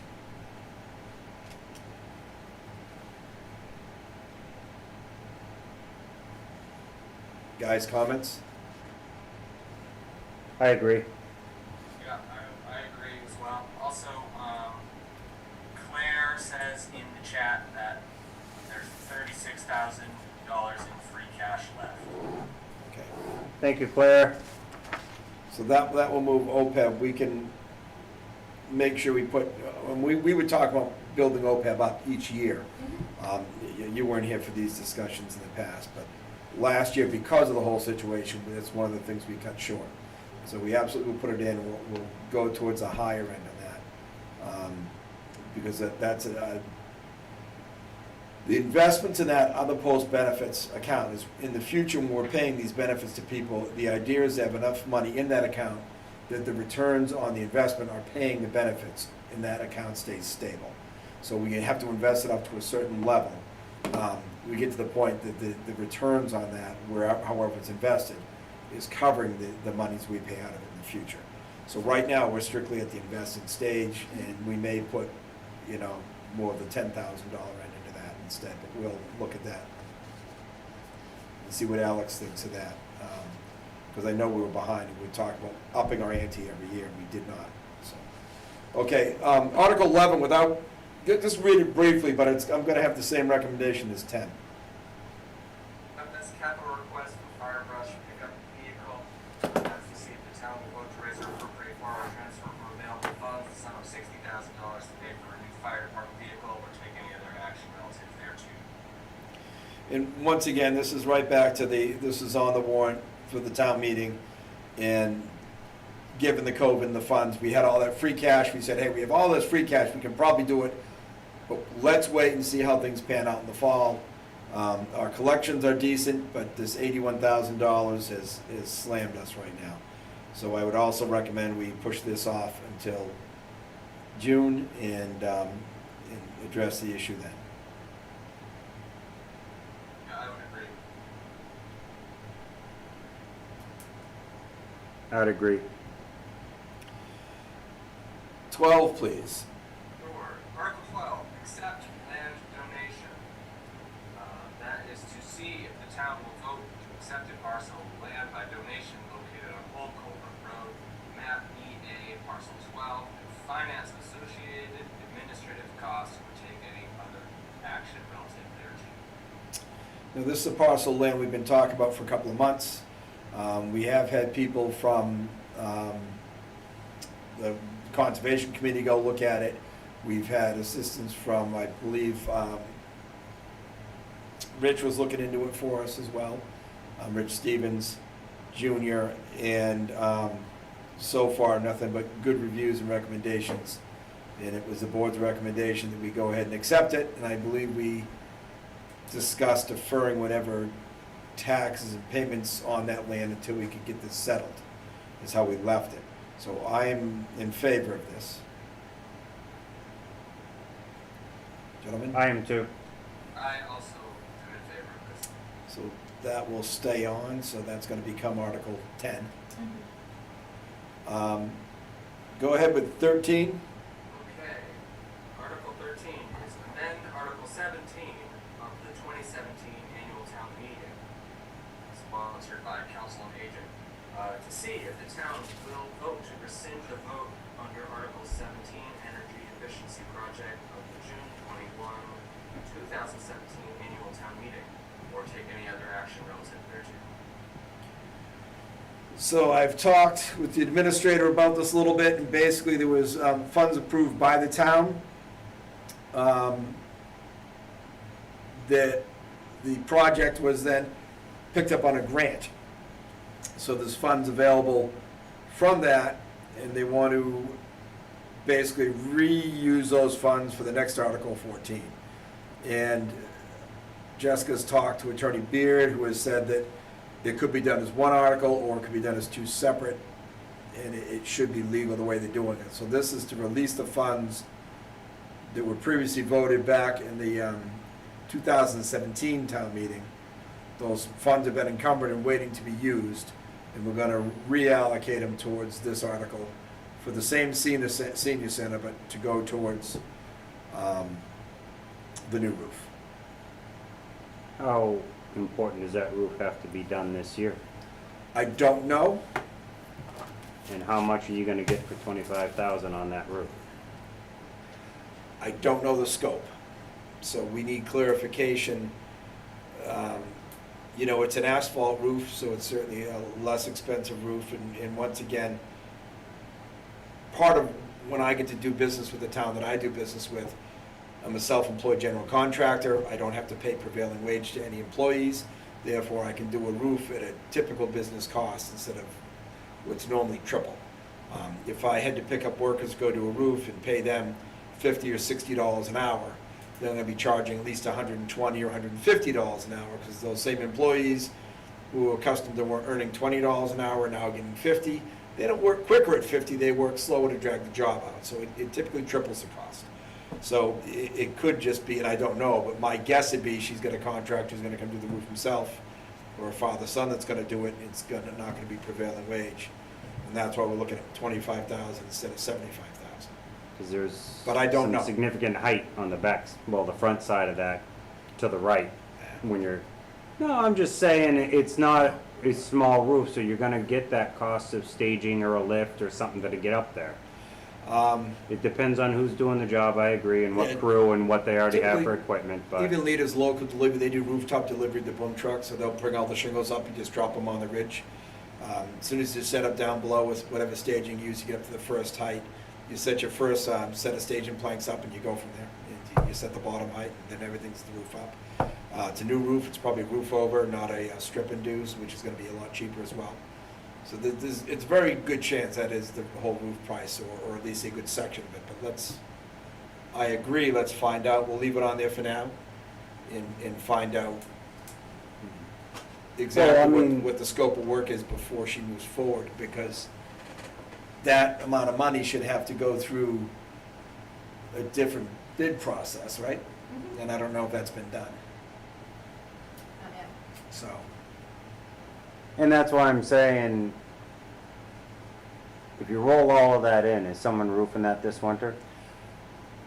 Or do we need to actually fund that before next annual town meeting? I know we That's a had late summer, fall project. I know we had a heating element issue, or, I don't remember what the element was. It's an element that leaked up in the ceiling and caused a leak, but it wasn't a roof leak. So I don't know if they have a roof leak issue. I haven't heard of anything, so I don't know why that plan. I mean, we can leave it on there and I'm pull it only off. asking, because if we're talking about dropping some other items because we don't have money, but we can clean up 25,000 and use it where we need it, do we just roll it into a roof if the roof isn't the emergency over another article at this time? I don't think, well, that's the last of the articles. The only other ones are the vehicles for the fire department. Those, once again, also aren't. We have brush trucks that they use everywhere. We have the chief car. Typically, if the department training, which you're doing tonight, they go in the fire apparatus, do that training, everyone goes to the station. So the admin vehicle is more for doing fire inspections. There's no reason they can't continue to use the brush trucks that they have for that for now. It's not like they can't get around and can't get things done. But yeah, that would be the possibility. We're not gonna pick up a brush truck, that's 60 grand. The possibility of picking up the other vehicle, what was it, 40,000? If we had 30 and 25, I don't know how much that article had in it. Was it 25, was it? 25,000. It was. I mean, there's 55 that could pick up the other truck and still leave 10,000 to put into OPEB. And that's all, I mean, I think it's worth considering, but I do know we gotta get this warrant kind of resolved and moving pretty quickly, so Well, there's not let's- a lot of time we can wait, so maybe, like you said, leave it on the warrant, but we can change our recommendation on the floor. Then let's leave Article 10 back in then. Why don't we leave the admin vehicle in for 40,000? And if we can wait on the roof, then we can snag, if we can we take that money that way? That's the thing, we have to make sure that it can go. Either way, what you're doing is you're having the town make the choice. Right. Right. So they may choose to do both, and then where do we go with our funding? Well, we can't. It's Well, it if comes down to where we say we're pulling the money from. if we say no on the roof, if we pull the roof article, we can pull it at meeting. We can table it at the meeting. We can prevent an article from going to the floor after people show up and the meeting begins. Yeah, we just table it. Yeah. Just say we're tabling Article 14. We've done it.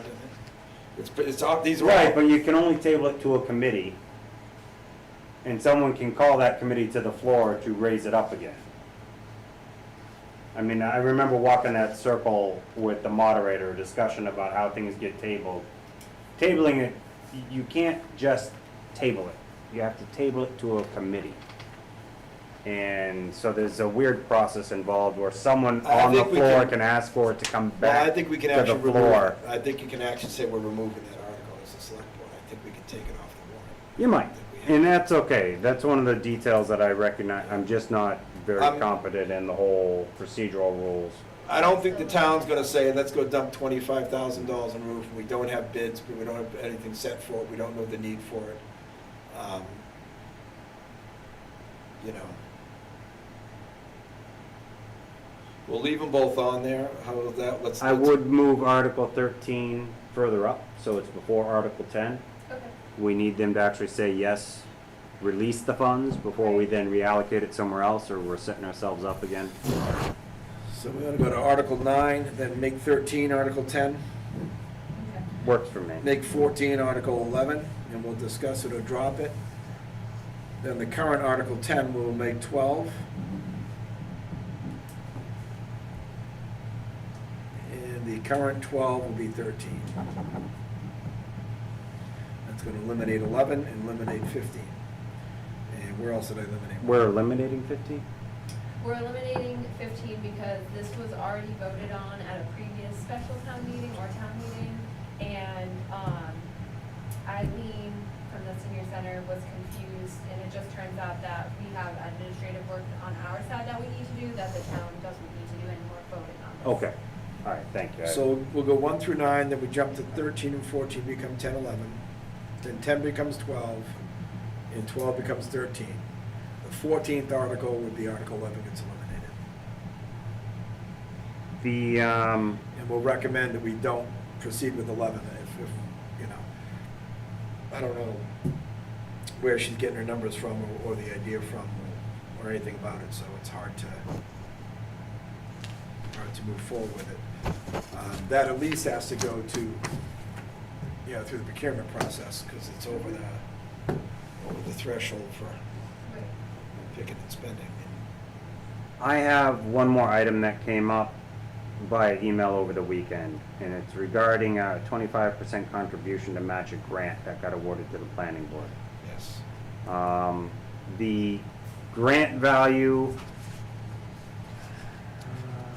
let me make sure I do this correctly. $8,000 was the value, and we needed to put in 21 and change, I believe.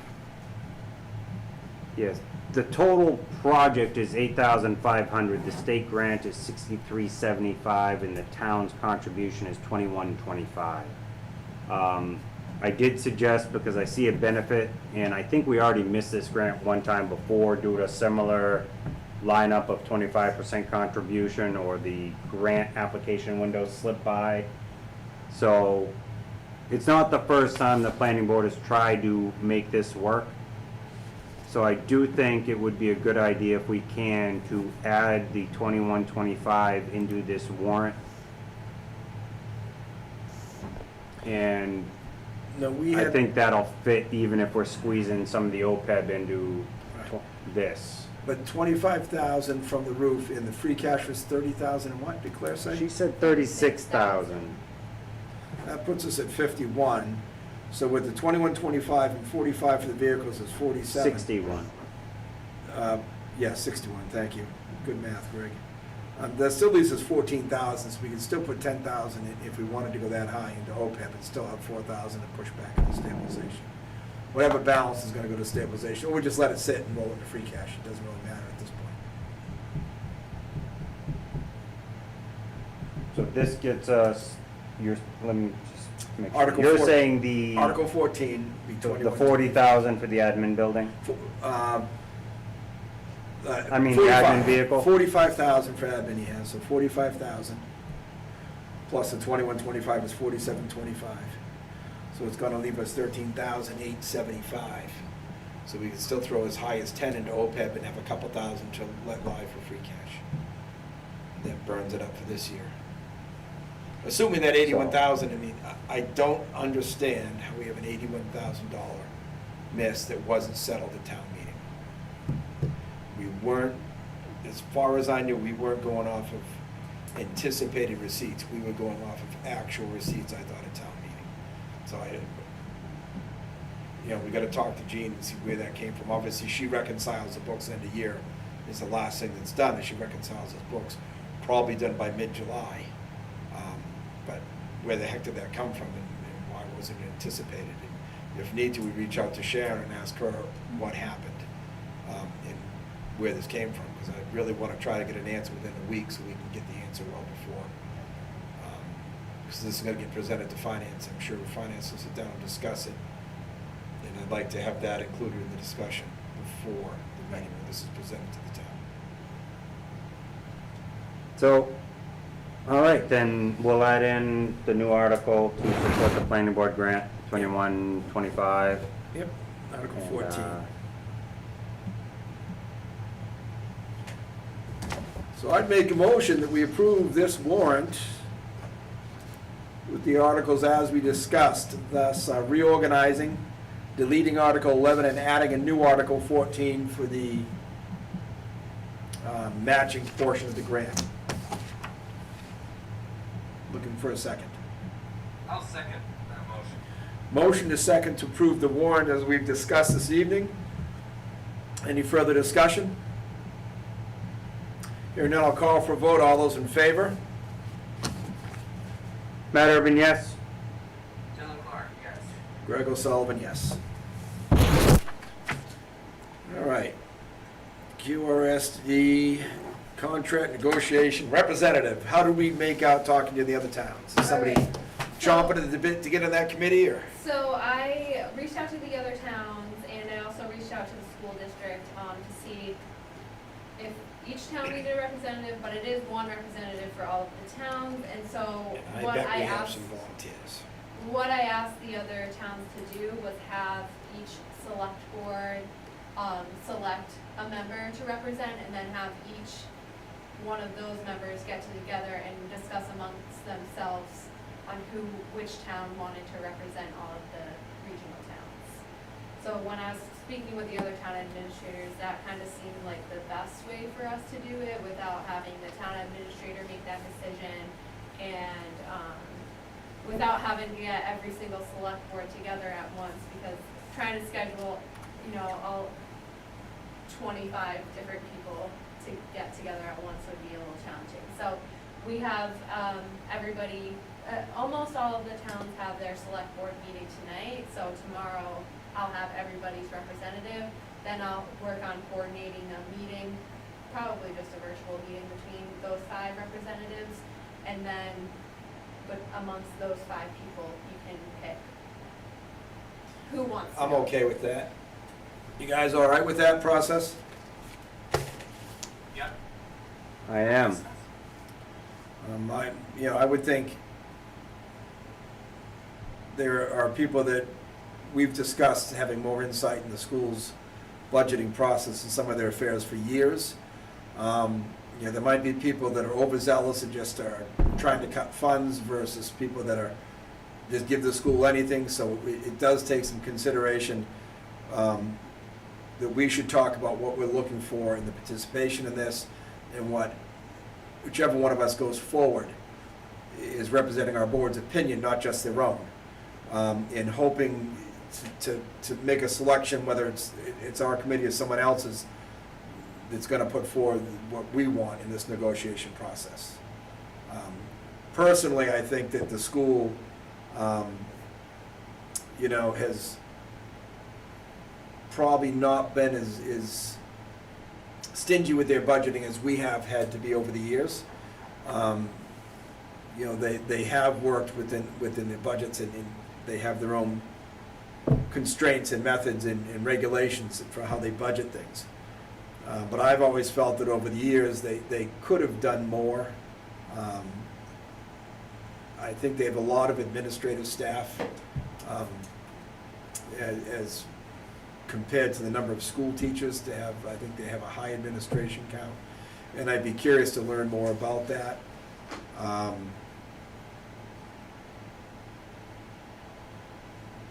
I would like to say I could be impartial and something like that, but I have always had let's be honest, I've always liked to see them cut more, and I don't know if that's bringing the right opinion to this negotiations, to be honest. But I'll tell you where I would feel on it, and I would like to see someone looking at what they're paying people and where their funds are going. Maybe I'm out of whack, maybe that's a minimal part, maybe even the admin expenses and things is a trivial portion of their budget, I don't know. But this is a chance for people to look into that and understand how these people are compensated. And I don't know if it really gives you an idea of the number of people. We have an idea of the load we put on our employees. I don't know what kind of load is placed on these admin people in the building. There seem to be a lot of administrators for a school district that really doesn't have that many students. My junior high in Acton had 1,200 kids in 2 grades. They get 24 in 6. I come from a different place, and I look at the number of staff to run this, and I don't understand it. The one thing I would say is whichever representative the 5 towns chooses from the select boards to work with the school committee, I would almost say your role is to be that guy that says, where can you tighten your budget? Only because the school committee themselves have a better rounded role in how they're addressing and working towards a goal. And there's nothing wrong with that. So when I say this, I'm not saying like they're bought into something and you need someone to have that counter voice. I mean, most of our, if I'm correct, school committee members right now, they've been serving a few terms. We got a lot of like incumbents that continually stay on the board, at least in the town of Barre. I don't recall the other towns' school committee members, but I don't think there's a lot of new faces on the school committee, which is a benefit because you really know the routine. You get to learn the nuances But routine There, is there can key. be a negative, but I mean, there is still a benefit to knowing how the system works, is really what I mean. There is. And so I could see a select board being a part of the negotiating process, being the driver to explain the effects of a decision here and how it affects the town's administrative side, not just the school. Because the voice, in my opinion, in this regard, needs to be something that potentially reflects that of, is this the right time or place to make this type of decision for the next 3 years on pay raises for 5 different collective bargaining units? If I'm correct, it was 5. Yes. So I think it's important for whoever the 5 towns choose to be their select board representative, they choose someone that, one, can take that statement and make that statement, but also appreciate the information given back. You still gotta be reasonable and logical in why you're saying to do it. You can't just be the voice that says, we just need to cut money, and not come up with a better answer to why or how. I always agree. I don't like when people object to things without offering some sort of alternate solution. Lots of us don't like how things go, but if you don't like something, you say, I don't like this, why can't we try X or Y or Z instead? That's helpful. Criticizing just to say you don't like it doesn't help find a solution, because whoever you're talking to, that's the best they could come up with. That's why it's out there. You know, it can be applied to anything. So, and once again, this is negotiations for collective bargaining for salaries for personnel. It's really doesn't address the budget as a whole, which is something we've talked about the select boards getting together, and maybe this will be the beginning of a discussion to get into that process.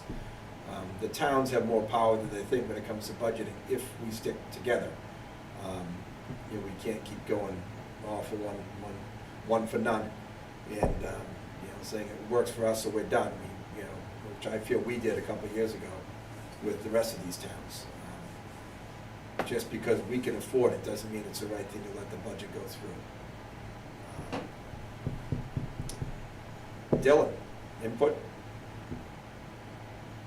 Yeah, it's important for the representative from the town, from the select board, to have the financial considerations of the towns in mind as well, not just someone who is dyed in the wool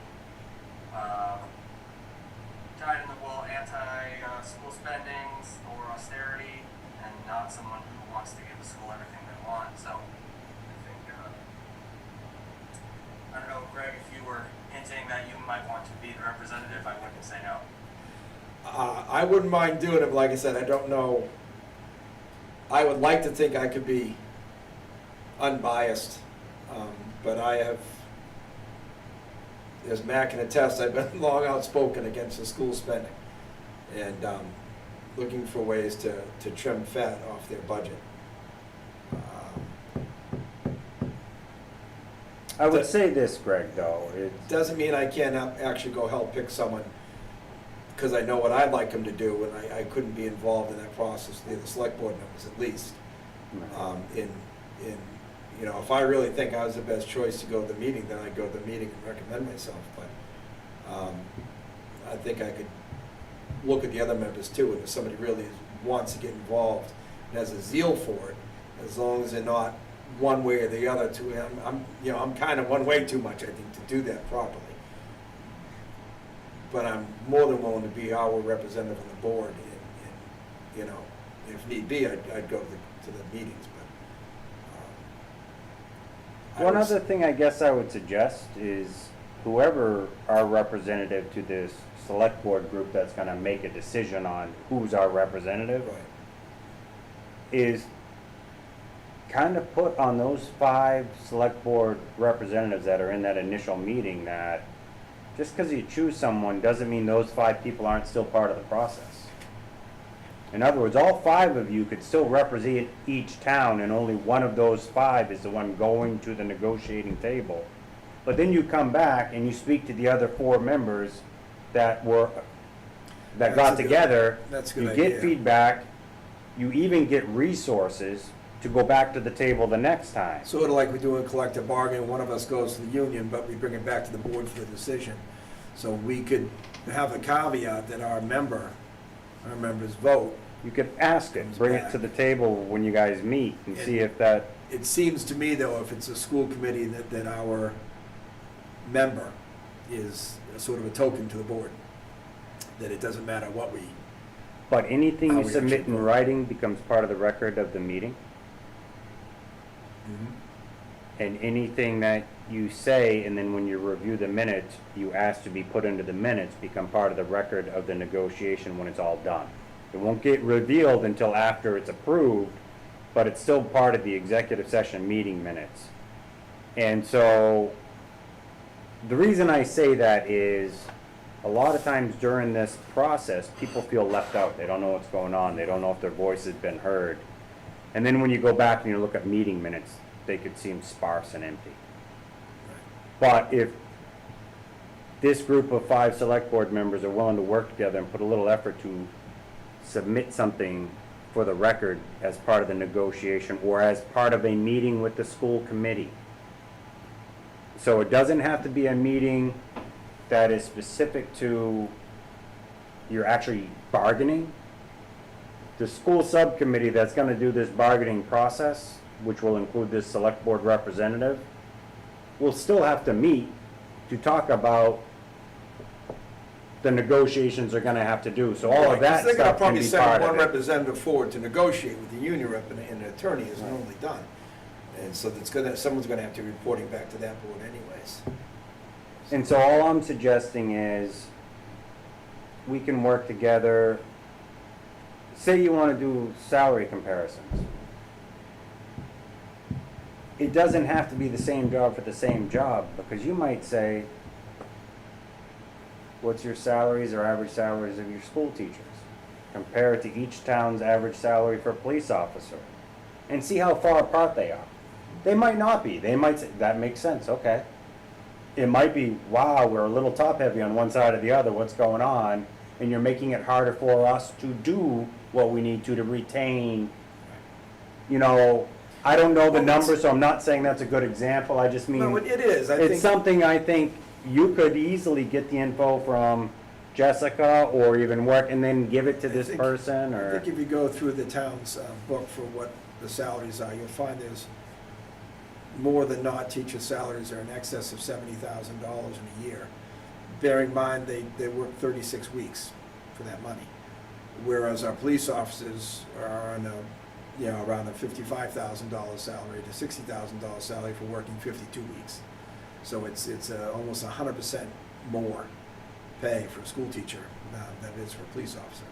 And that disproportionate pay is I think just wrong. It's too disproportionate. I mean, people argue with corporations, the highest paid employee makes, a thousandth of what the CEO makes, if that. Where you go to some other countries that, the highest paid employee might make 1/10 of the CEO. They keep it within check, not in our country. In government jobs and town jobs, as I grew up, I remember someone, you got a state job, it's a starting point. You get your foot in the door, and nowadays it's the holy grail. You get a state job, woohoo, you're set. And it shouldn't be that way. It shouldn't be. It's almost like you're anointed. As long as you But want to it stay, shouldn't you're be- there. It shouldn't be that the I mean, government. it's a feeling, but It shouldn't be the government job is the holy grail. Private sector is supposed to be where you make your money, and we're getting way too top-heavy in government. The school is becoming part of that process. I think the pays are getting, once again, this is something for the meeting. I don't want to go too far into it now, but this is. But that's what I mean, is I think you can definitely, and I would be glad to represent our board. and I would appreciate if you accepted that from us. I would be glad to. If I'm correct, we just got notification where Dylan might be stepping into our own union negotiations. Didn't we get an email from the police saying they're ready to finally start negotiating? Oh, yeah, we are in contract negotiations. All right, so- Yep, already. So he's probably, because he's our representative, right? We agree? Yeah. Yes. So he's already buried in one. I did my time with DPW this year. So I am being honest, I'm trying to back out of this, but I don't mind providing or participating in whatever way we can, like we just said. We start here and it flows out and up.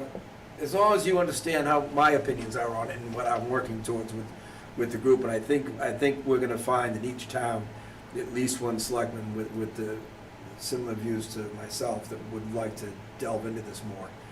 And at least, at the very least, if we are just a token representative at that meeting, at least we can make sure the towns are heard and documented as to how we feel about the pay rates. I mean, believe me, I think teachers should be paid well for what they do.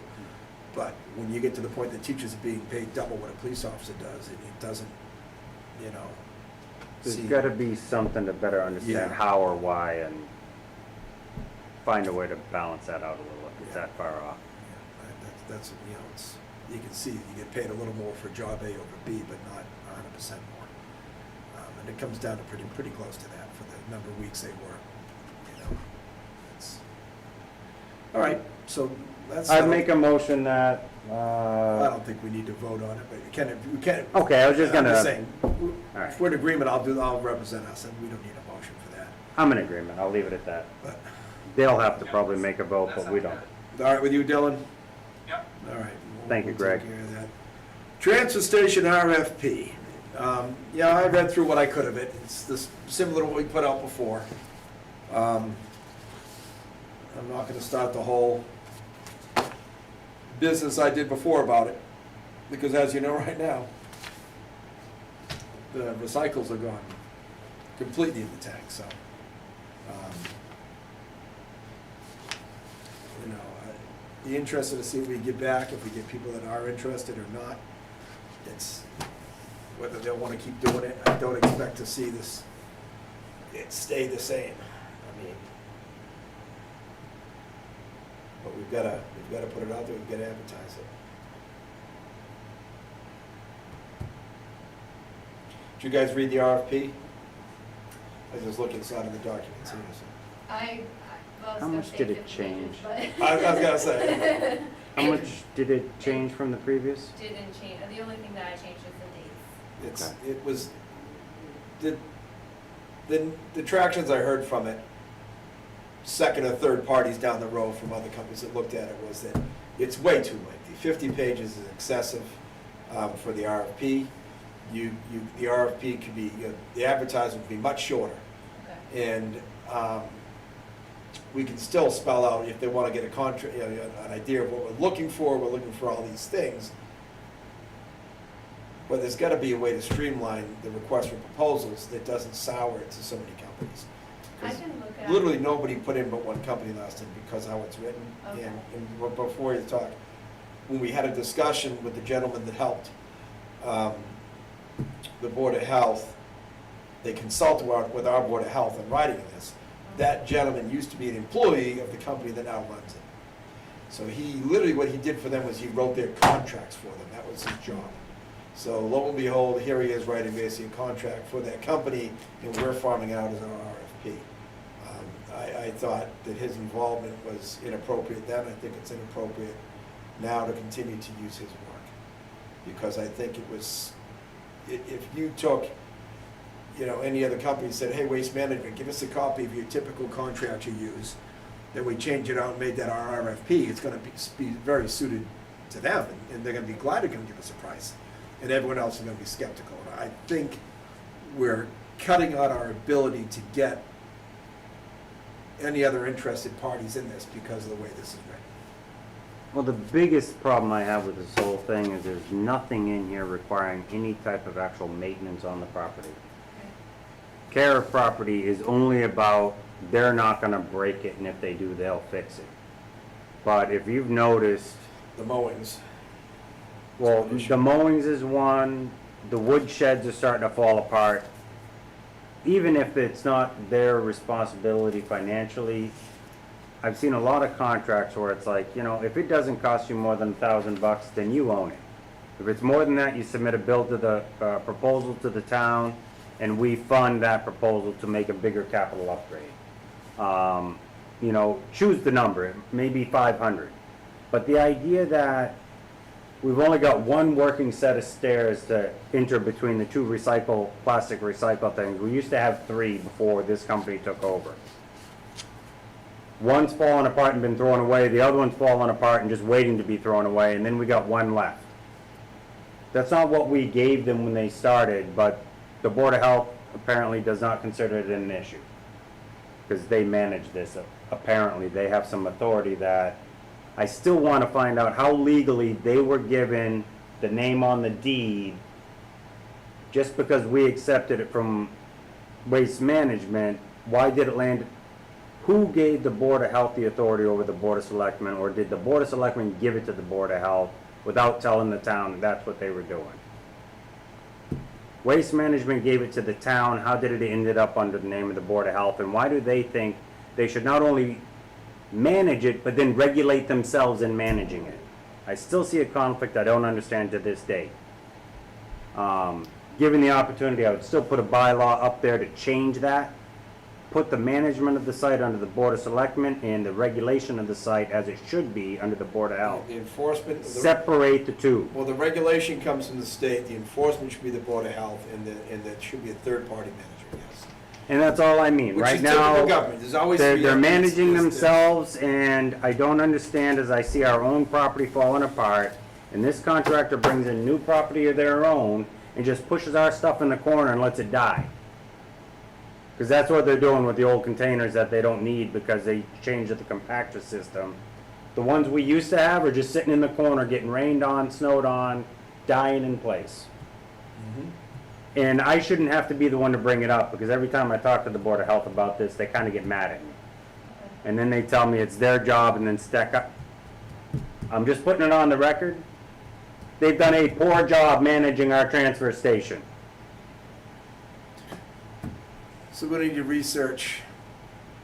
Not one capital article has come from the Board of Health to upgrade that site to put on our warrants either. So I'm not saying it had to be Solid Waste Solutions to fix it, but the Board of Health's job is to see what's breaking down and fix it.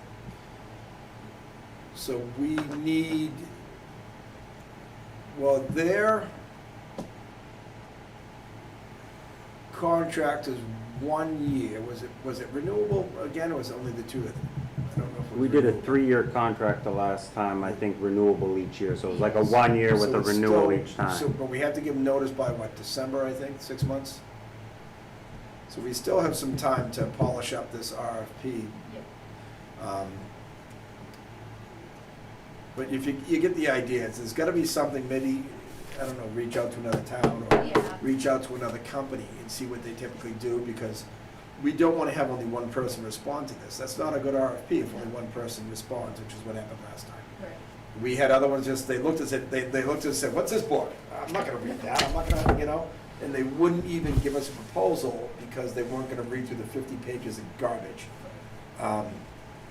You know, something as simple as they're responsible for collecting all the trash and recycling and properly handling and disposing. They gotta do the state, you know, requirements and licensing, or all the onus is on them.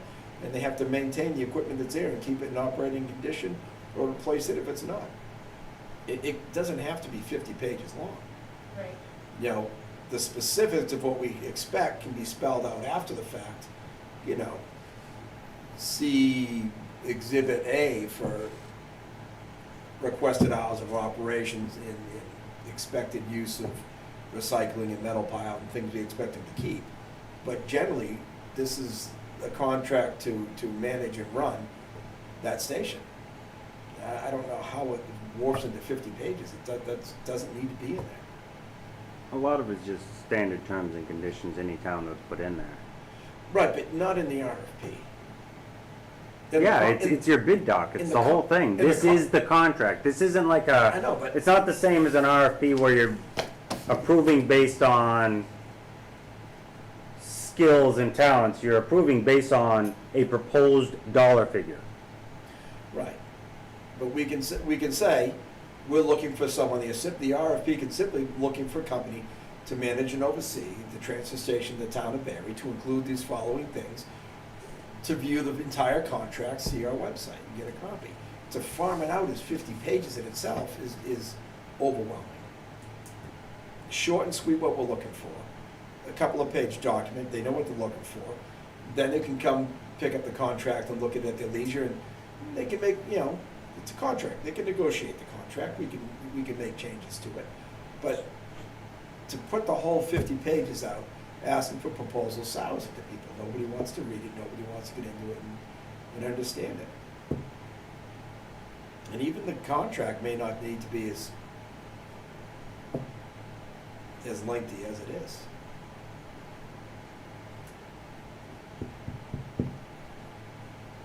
I can look into what other towns have for their RFPs. Yeah. I'm sure there's something. I would think the RFP could be a page or two, and it could refer to these documents in the RFP without putting this whole thing out to people. And then this can be, you know, modified from the book that we have. It can be streamlined a bit. I think there's too much detail in it. It's too wordy. It's you know, it's that 10th graders got to come up with 500 words for their essay, and they have 350, so they start throwing in adjectives and over-describing and, you know, fluffing it up. This is fluffed up a lot, I think, and it doesn't need to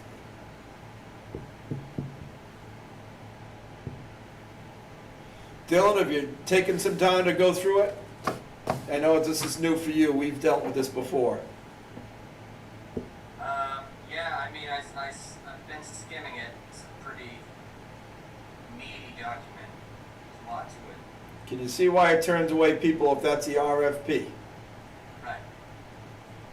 And we Yeah, can. making it leaner, I think is the right strategy. Well, what I'm saying is I think the RFP could be 1 or 2 pages, and we could refer to this contract, and we can streamline the contract still. But the RFP can see the same, you know, just see a full. It's all the Text of same the thing, you're just contract. splitting it into 2 documents. Yeah, If a contractor wants to read this and they just want to read the first 3 pages, which is the RFP part, and the rest is contract, they can skip reading it if they want. It still applies whether you put it in their face or not. Yeah, well, So if they choose, I can't read 50 pages, they got to read the then first. they don't want the contract. They got to read the first 3 to realize it's the first 3. I want to grab their attention and have them say, "Yeah, I'm interested in that. Let me have a look at the contract." I don't want to put a book in front and say, "I don't have time to go through this." If I got a guy that's not going to sit here and read 50 pages to put a bid in to run my transfer station, then I'm getting a guy that doesn't care to do the job. He's not due diligent, he's not looking, he's not invested. I don't see how saying, let's shorten this to a 3-page summary and then go read the contract later is going to help get another bidder that we actually are going to want. Right now, we have dumpsters thrown off to the side, we have stairs that are shredded and don't work, we have buildings that are getting not maintained. It hasn't done us any good yet. I would rather have more people look at it and have some interest in it, just, hey, this looks interesting, I want to look further into it. I think when it's too thick, some people just, I don't, let's let Jessica find out. I think that's abnormally heavy to be an RFP that big. I would think the RFP is normally streamlined for something like this. This isn't looking for the construction of a, 30-story building with all the sources, offices and stuff in it. We're just managing a transfer station. Okay. I mean, a lot of that stuff, though, is relevant for someone to quote it. You need to know the size of the community, the potential size of the number of people that are going to pay into it, or those who are just dumping recycle versus those that are buying bags. Yeah, but the town of Barre, population of 5,000 with annual sales of 1,200 dump stickers, typically move so many tons of trash, so many tons of recycling. We're going to someone operate a transfer station. They're going to receive recycling, cathode ray, metal appliances, scrap metal pile, propane tanks, run a brush thing, maintain our equipment. Full details of the contract, you can go to the town's website, interested parties, and that gives them an idea right there. This is our size and our volume. We can give you the specifics on, There's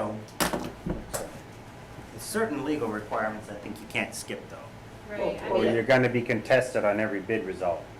I was just looking through my emails to see where this proposal came from, because I know that I think a lot of this potentially came from Palmer's RFP, because I'm looking at the Palmer's RFP now, and I that think one's Andrew did a lot to 61. rebuild this from the original. Yeah, that one was 61 pages long. And it was specifically written by I'm glad he rewrote it. So, It was specifically written by their consultant who worked for Solid Waste Solutions for years. And I The said- original one And was. yeah, and I asked, I said, what did you do for them? Well, I wrote their contracts. That should have been disclosed before we put you out here to, come up with an RFP for us. right. So there you go. I mean, I'm okay with, if you wanna see if you can clean this up, summarize it, help. Definitely. Most of this RFP though, when you're talking about the number of pages, it's in the appendixes, et cetera, that are all ready. Just like you said, you could reference, find it elsewhere. It's a 17-page document with a whole bunch of appendix. All right. So it's not nearly as robust as it sounds like. Right. 17 still sounds lengthy, but it's, Yeah. I mean, it, You read the first 4 pages and you know the whole scope. Right. I mean, familiar reading contracts, go to the next section, force majeure, go to the next section. It's like, all right, I know what this is about, but I don't even have to worry about it if I do my job right. That's where you start recognizing what paragraph makes a difference to you until you see a word called liquidated damages. And then you run like hell. If I'm a contractor. I mean, all right, well, let's, if you can clean it Yeah. up some, reduce it, we'll look at it again in 2 weeks. And, Yeah, that's why I wanted to bring it to you guys early. I mean, we have time to move well, on with it. well, we still, well, no, we've got to let them know if we're renewing Right. by, I believe, end of December. I hope, because we won't be ready before that. I was trying to skim for that real quick and it didn't jump out at me. Termination of I contract. believe it It was talks 6. about being able to go it 3 times, but then when it talks of, it doesn't give timelines on, I thought other it- than it's I thought we did, we had 6 months. the we had to- town's choice. I thought the town had to let them know within 6 months if we weren't going to renew, or if we were renewing. I thought we had to give them an Well, answer 6 well, months. so this is an entirely new bid process. So their contract extensions are over. Well, that's it, because that was my first year in office that we had to do this. So, yeah, this is due. So this is Yeah, not this is renewable. their third, well, So- we can't renew it Yeah, under it's this not renewable. contract, so if they shoot, they will have to apply for it again. Okay, so December doesn't matter then, although we'd like to I get it mean, out there. It matters, but it. yeah. No, but it's not like we have But to. we This don't is a have to- fiscal year to fiscal year. Fiscal, yes. This is So- this is the third year this, correct, because it was my first year in office, and this is my fourth, that we had to come up and do this. That's when I had the big argument over we should take it over ourselves, and we just weren't getting anywhere with that, so.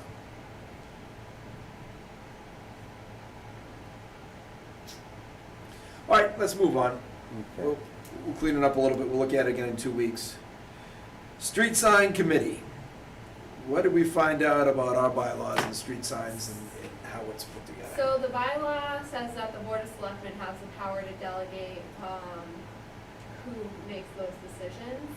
And I couldn't find a policy where the select board had made a decision on what the street, like who would assign street signs and, so I'm bringing it forward to the board to assign a street sign committee that I've discussed with Jason Pimentel and Chief Carbone. And they think it would be best to have it be a committee that comprises of the police chief, the DPW superintendent, and the town administrator.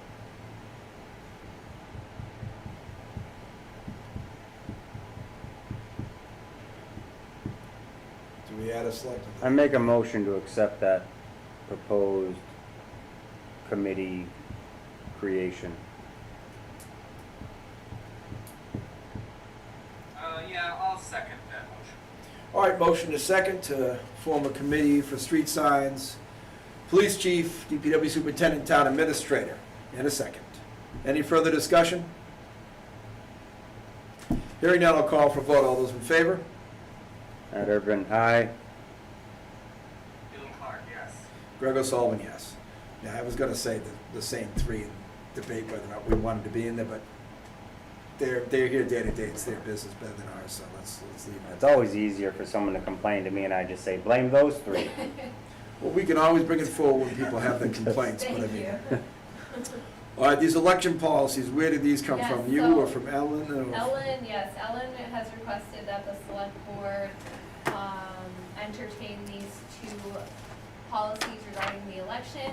One of them is more of it's for early voting, so it doesn't really apply anymore, but we're Well- probably gonna see a lot more early voting in the future, so this is just preventing, electioneering, which is, when people stand out with signs or flyers or, trying to get people's votes, outside of the polling place.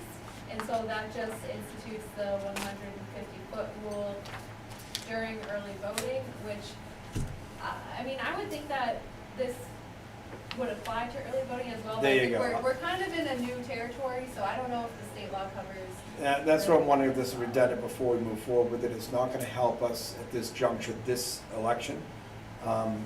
But my opinion is the polling place is where you're casting your vote.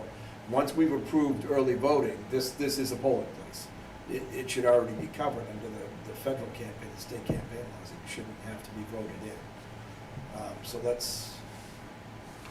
unless you guys wanna hash it over, I'd say we table this and look further into it, but I don't think there's any need.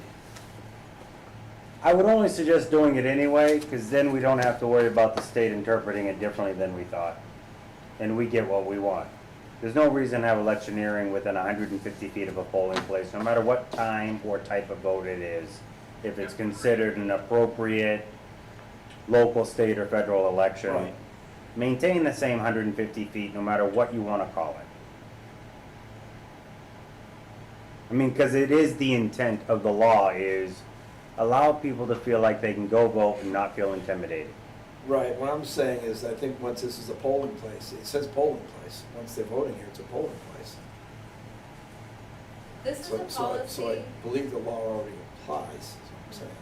this exact policy was adopted by another town, I forget which town we got it from, it's another town that starts with a B though, Belmont maybe, but, so this is language that's already existing in other communities in the state, so, I don't think, we're not gonna be new here, but, Ellen just wants to make sure that our, we're covered, that our voters are protected. Well, we're citing mass general laws anyways, and just officially declaring that the town hall's a polling place Just to during clarify, voting hours. we should revise this.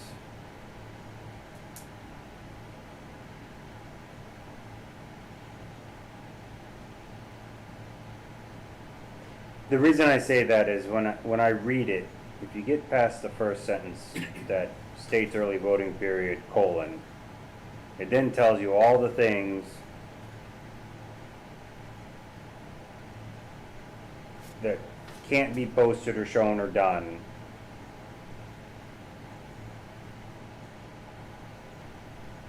Exhibited, circulated, or distributed in the town clerk's office, in the building where the town clerk's office is located, or the walls thereof, on the premise in which the town office is at 40 West.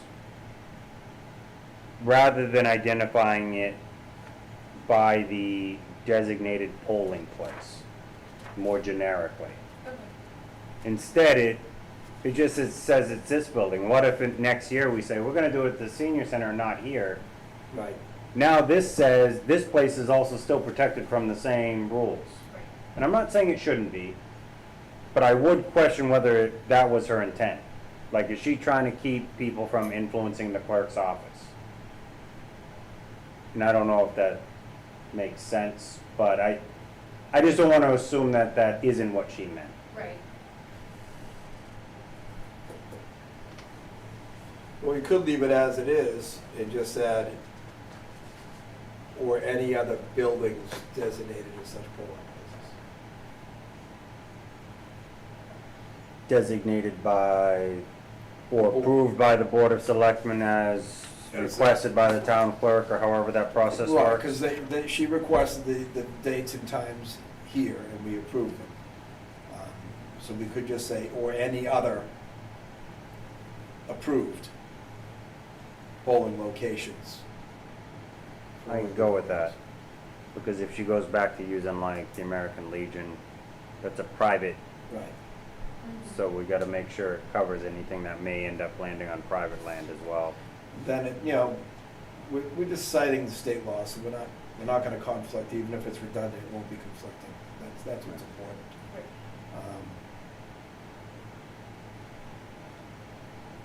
So we have that amendment, we're gonna add, or any other designated polling places, early polling places. That's all I recommended to add, is just that, to clarify that polling place. So wanna restate that motion, or do you wanna just leave it like that? Jessica, do you have it that way, all right? Because you made the motion, and that's, okay. Dylan, do you want to second that, or? Yeah, I'll second that motion. All right, motion and second to approve the recommendation that we officially restrict people from electioneering near our early voting polling places. And a second for said motion. Any further discussion? Hearing none, I'll call for vote. All those in favor? Matt Urban, aye. Bill Clark, yes. Greg O'Sullivan, yes. Next, we have, who put this forward, the permitting of the signs? This is Ellen again. This is Ellen again. So she has been getting a lot of requests from people about posting political signs on public property. Mhm. And after, I've talked with her and Attorney Baird about this, and I know a lot of other towns have had various amounts of policies regarding this. And it looks like the select board at one point in history, I could not find the meeting minutes that could nail this down to save my life, but it There was weren't like, many some years. it was like in the 2016 timeframe, early 2016 timeframe, but there was a. lot of discussion that year about signs. So there was, apparently, based off an email that we found from a previous select board member, there were signs that were being taken off public property because the select board had decided that there were no political signs on public property. But from what I'm seeing across the state and across the country is that banning political signs on public property is an infringement on the First Amendment. There's a lot of court cases coming up out of this. So here's another policy that I found from a different town on how to allow political signage while being respectful to the First Amendment rights, but while also being respectful of use of town property. So it kind of limits the size of unattended signs, so we're not having these massive billboards put up on the common, making sure that they're attached, not gonna blow away, that they're not on utility poles or light poles or blocking the field of view for motorists and pedestrians. And then also having some guidelines around how far in advance that they can put up and how soon after an election closes that they need to be taken down. Which are parameters that are safe for a town to do without totally banning political signs that way.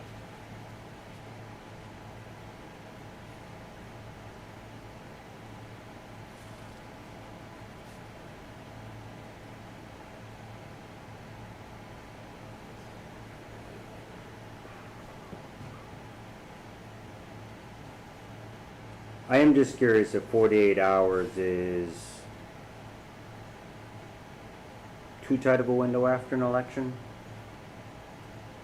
I'm not saying it isn't, but depending on the type of election, I do think it's harder for some people within 48 hours to race around and pick up all the signs, especially if they're running out putting signs up for senators, or you kind of have, Well, I would hope I don't that. know, I'm just asking to I get a would better hope- idea if somebody else says, I would it's hope really people not that keep hard. I hope people keep a list.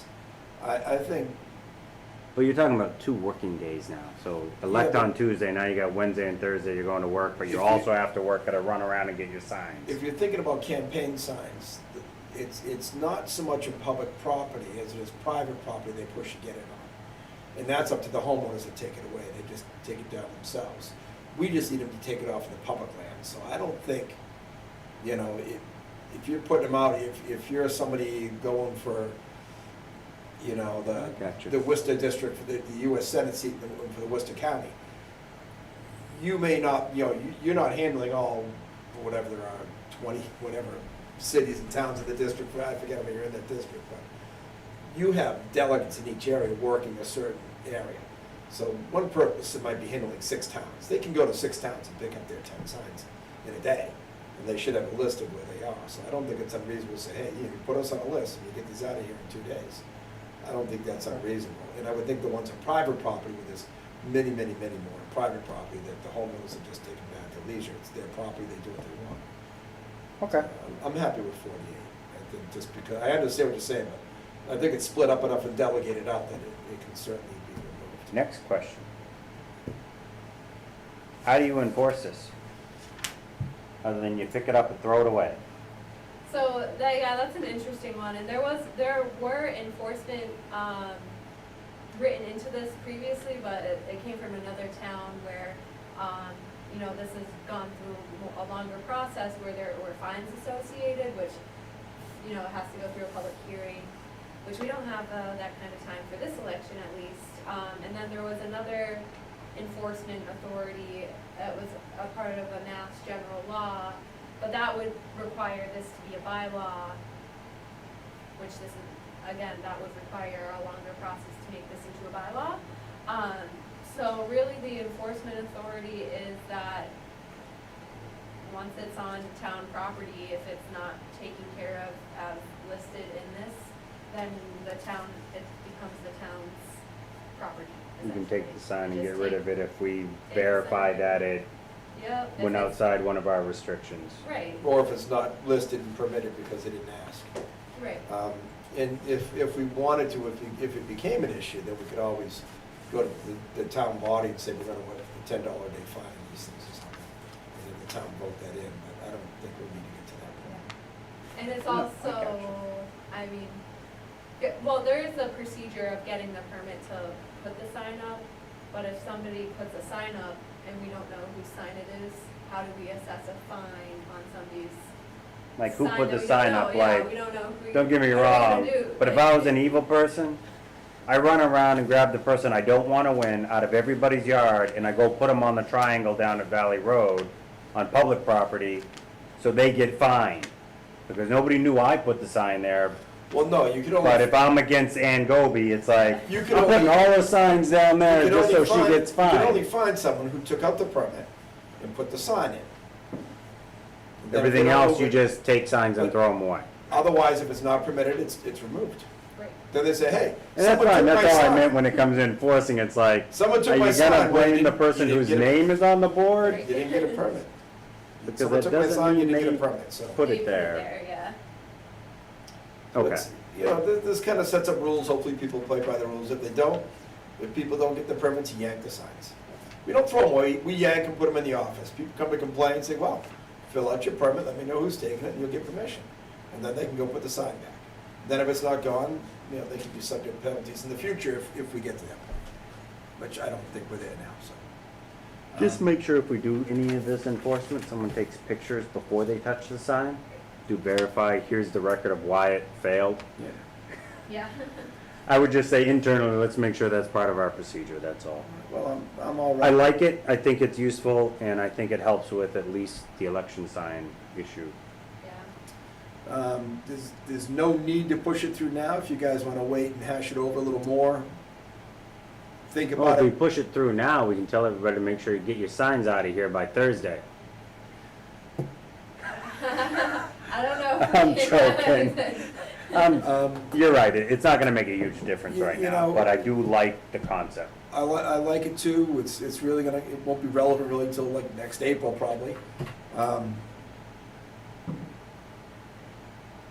So I'd say we table for now, think about it. If anybody wants to modify anything, we'll have a couple of weeks, couple of months if we want, but we'll have some time. Let's keep putting it on the agenda so we don't forget about it. I don't want it to Right. get forgotten.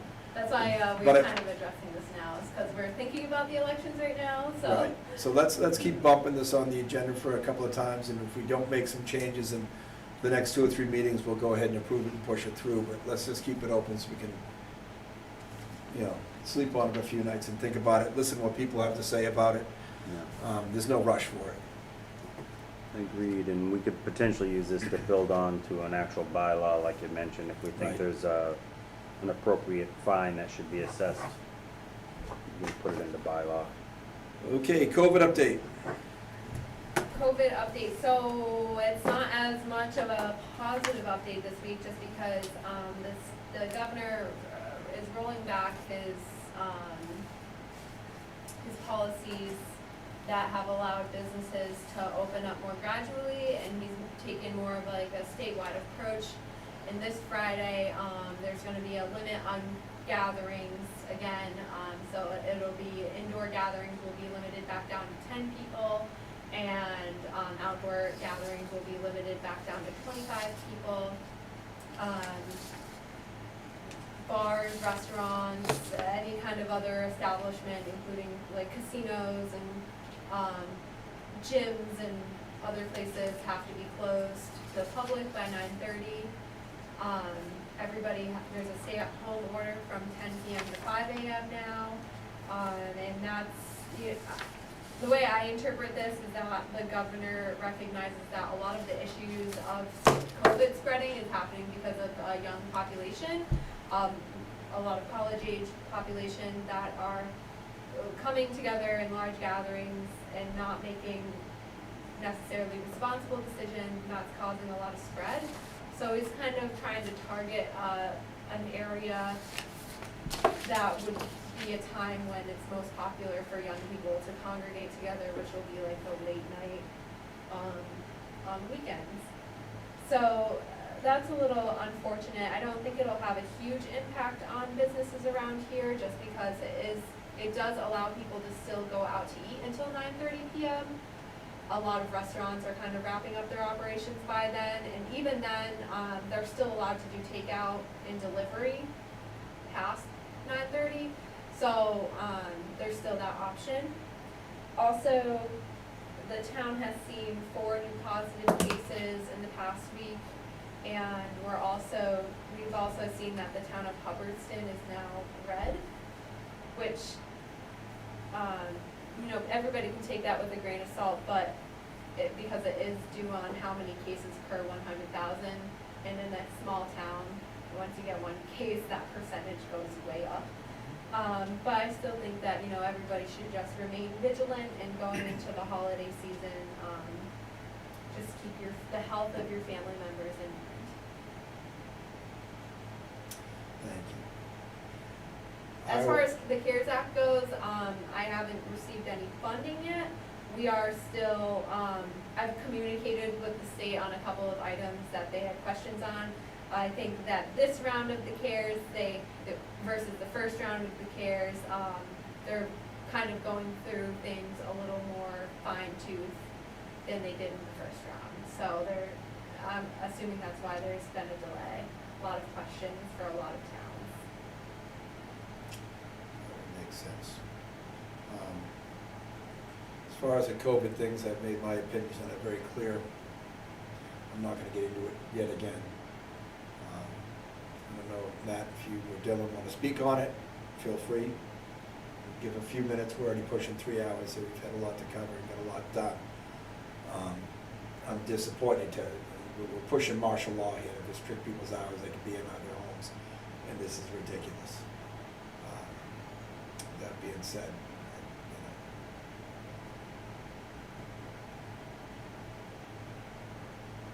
I'll tell you what I think, and I'm gonna keep it brief. It's not a big debate. It's my observations, agree with it or not. I think the current administration, both at a state and federal level, have set it up so that we're stuck in the limbo. If you'd done it right the first time, you would have just shut it down for a month, be over it, we're all better, but we didn't. So we stayed in the middle, and we dragged it out and dragged it out, and now our cases are worse than they were in March and April. We're in a worse situation now than we were when it began, because we did nothing to properly contain it, stop it, and then get back to life.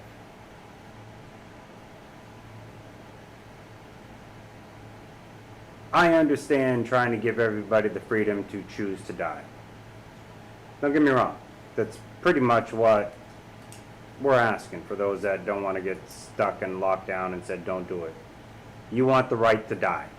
You want the right to choose for yourself if you're going to die. And I understand the counter argument. Yeah, but it's not you that's going to die, you're going to get someone else to die that I care about. It's possible. I agree. I know if you roll the dice, it's not very likely. You're going to spend a week rolling dice to finally get the right match to say that someone you like is going to die because something Greg or I did to cause that person you like to die. Ultimately, though, this is happening and it's going to happen like that. And if you look at the numbers and compare it to anything else that has ever happened to humanity in the United States, nothing is close to the total number of people dead at the rate that this is causing. Nothing. Not war, not any other disease. Nothing else is killing people at the rate that COVID is killing them, and never has since the birth of this country outside of a similar pandemic. So to take it lightly or say that I want to push through, I just want to live my life, I understand. It works great until you go back to a densely populated area. If everybody in Barre said, I'm not leaving Barre, go have a party. But that's not what happens. 50% of us work somewhere like Worcester, where they're in a mess. They're lucky to keep people separated from each other, and it's a different story. People are dying, lots of people are dying on a daily rate. But the counter to that, for the whole world out there to, again, know what I'm seeing and what I think. I don't want to hear anybody ever talk about science and COVID again. Okay? There is science. Science that says masks help prevent COVID from spreading, and it does. The science is accurate. You don't have to agree. Just look at the results. It's true. Now, the problem is, science does not support trying to stop people from dying. The world is overpopulated. You do whatever you want, but eventually, if this pandemic isn't the reason, nature is going to reduce the human population. You want to blame climate change? It's because there's too many humans we're trying to feed, too many humans we're trying to give gifts. So I don't want to hear any more science if you're only going to stop at one little piece of it. Science would say we're due for a step back in human population, and this is the first step. So, yes, internally, I'm ripped in two different directions. When we talk about death tolls, part of what happened about a month and a half ago is the CDC revised its phrasing on the death toll. It stopped saying that we've had 150,000 people die from COVID, and they phrase it as there are 150,000 people have died that had previously tested positive for COVID. If we applied that same thing to influenza, virtually every person in this country has had influenza. I could label every single death for the last 25 years as to No, you couldn't, That because we've amongst- only tested COVID for 6 some months. It's That- not 20 years of data. the point is. So no, I'm just saying, if you're gonna look at science, If- don't send Matt, bad I data also. I didn't interrupt you. I'm If sorry, I Greg, said you're right. death I of- apologize. If I said my father passed away, he was tested for COVID, he was negative. My father has had influenza, so I could attribute him to a death amongst the person who had tested positive for influenza. And that could be said about every single person who's died. That's not how we categorize death in this country ever before. And that's what's most different now. It is a harsh virus, and it has extreme breathing difficulties associated with it. It was mishandled and mistreated in the beginning. It is not as lethal anymore. It is most often asymptomatic to most people. That's why all of our athletes keep getting it and transferring, because no one knows they have it. And even when you have it, if you get the flu, you get the flu. If you get the flu bad, you get a bad case of flu. People die from the flu. This is why we have a flu shot, because people do die from the flu. And then young kids are more at risk for flu, and older people are more at risk for the flu. And yet people still choose not to take that flu shot. That's their choice. And they have the same choice here. Just because it was mishandled and misunderstood, it's given a false sense of the severity to it. In labeling deaths, as the CDC is doing, is deaths amongst people who tested positive for COVID is slanting the data on the people that have actually died in the influence that COVID had on that death. Just because you tested positive for COVID, it could have been 2 months ago, and you died in a car crash, and they literally list that as a death among someone who tested positive for COVID. And I had personally heard of several examples of that happening before to people. I've also heard of people who have put their things on Facebook that, hey, my family we were gonna go on a vacation. We'd scheduled COVID tests for my whole family. Vacation got canceled, surprise, so they didn't go for the tests. But 2 weeks later, they got the results in the mail that they all tested positive for COVID without going for the test. There's so much misinformation out there, wrong information out there. We've had testing facilities giving 100% positive test rates. Early on, we were getting 20 to 30% positive rates. Now we're getting a 1.6% positive rate. Sure, we have 8,000 new cases, but we're testing 80 or 100,000 people, not 2,000 people. So it's misleading. I'm just saying that all the numbers are very misleading. We're in the flu season again. Surprise, we're gonna get flu. The COVID virus, I don't think you could any more stop this virus dead in its tracks. If everybody hid in their homes for a year, it still exists and it's still gonna come back just like influenza does. The coronavirus, the COVID virus, has been out for decades. It's in a Lysol can. This is just a mutation that's now affecting us, just like the influenza every year. They try to guess what mutations are going to be prevalent in the influenza, A and B, and they inoculate for the top 5 guesses to what's going to be out there. It doesn't mean they're going to work. It doesn't mean they're not going to work. And it doesn't mean it doesn't mutate some way different and effectively differently. This COVID could be the same for 2 years. It could mutate every year after this and stay around forever. To think that we can definitively stop a virus in its tracks by hibernating in our homes for a few weeks or months is, to me, ridiculous. You can take better precautions. You can buy a respirator that has supplied air for yourself. If I was 75 or 80 years old and I was going to go out public to Walmart, I would have a full face mask and a supplied air for me. That's what I do to protect myself. I wouldn't expect little Johnny 4-year-old to wear a damn mask, or anybody else. And if COVID was so infectious by your breath, we'd have a breathing tube COVID test, not 3 ounces of saliva or an 8-inch swab of your sinus to get a decent enough sample to see if you have COVID. If your breath was so lethally contagious, we'd have a simple test for breath, and we don't. We could test alcohol that way easily. We can't test COVID that way. The mask gives people a sense of security. It makes them feel like they're actively doing something. If someone's not coughing or sneezing, they're not projecting any serious volume amount of contaminants is going to infect somebody. That's my belief. The original order was if you're going to be in a room within 6 feet for more than 15 minutes, wear a mask. And that's reasonable. If we were all sitting at a small table together for 20 minutes, now we're really getting our breath out and everything's in the air. We have a chance of really communicating this disease. But we're across the room. We got ventilation. Well, God forbid, people outside. That risk is almost zero. The masks are overdone. They're, putting an onus on our kids. We're stopping kids from going to school. It's not affecting the children.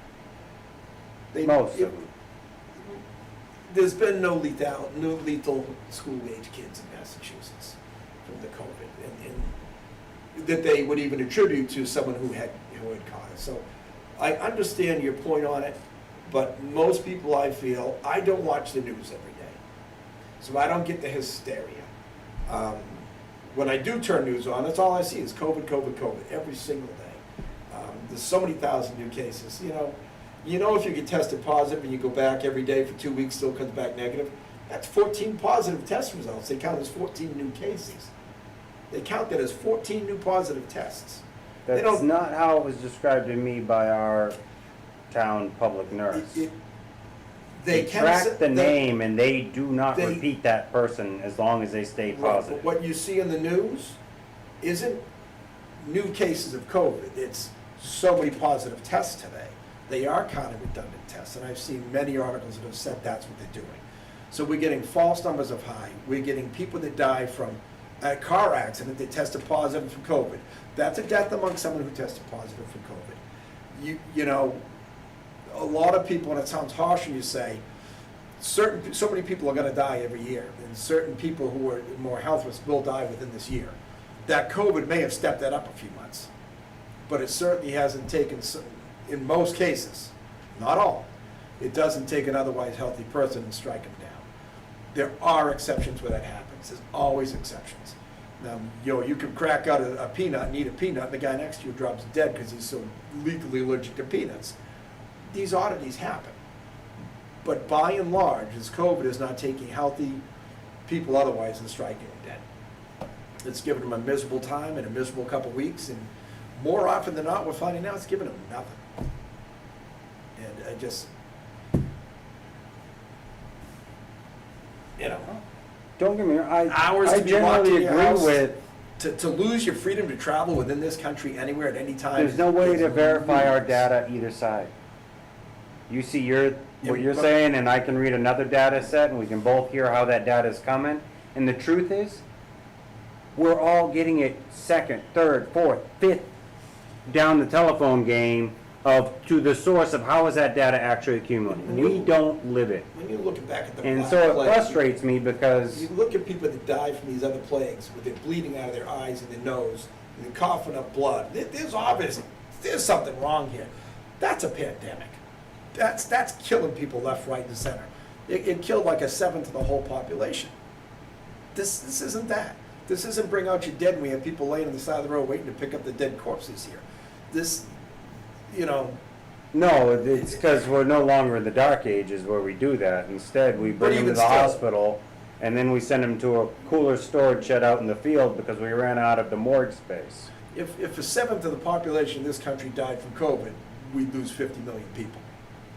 It's nothing near these old pandemics with the real lethal kill people. It's not killing people. It's killing a small percentage, bigger than normal flu would kill, yes. More than the flu, absolutely, but it's not killing 10% of the population. It's not killing 5% of the people that catch it. 99 point something percent of the people who get COVID recover. So it's still a small percentage of people that it is lethal to.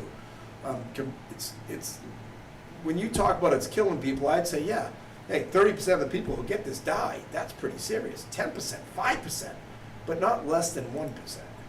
It is a more serious virus than we've had in other times. I don't believe we can ever stop it. I don't think there's anything you can do. People need food, people need utilities, people need to go to work. You can't stop, and the other side of that is like Sweden did, just let it go. Let it go, it's gonna run its course. I believe it's gonna run its course no matter what. No matter what we do, we can slow it down and drag it out like we've done. But I believe it will still run its course eventually, and we're all gonna get exposed to it at some point, whether we have reactions or don't, just like the flu. I got you, and I think the biggest issue you have here is administrations that, Are competing Have a- politically over it is a problem. not even that, they can't look someone in the face and say that I can't do anything to help you. So when someone says, are you gonna choose who dies? The answer is no, but neither are you. None of us are. Right. It's like lightning striking someone, but we've got a lot of lightning going on. But the choice we're making is we're destroying business, we're destroying homes, we're destroying families, we're raising suicide rates, we're raising child abuse rates, we're doing all sorts of other things. I put that on the governor. If he's gonna tell Um, people to stay home, he better pay for the bill that costs to do so. And that- he's chosen to blame the president rather than covering his own But decision. that bill is gonna come back to all of us. All right, let's move on. I agree. That was fun. So there you go. You got to hear a couple selectmen kvetch. And I'm sure everyone has this, both sides of this argument out there everywhere, the same thing. Right. Before we go to administrative goals, let's jump onto these alcohol license renewal.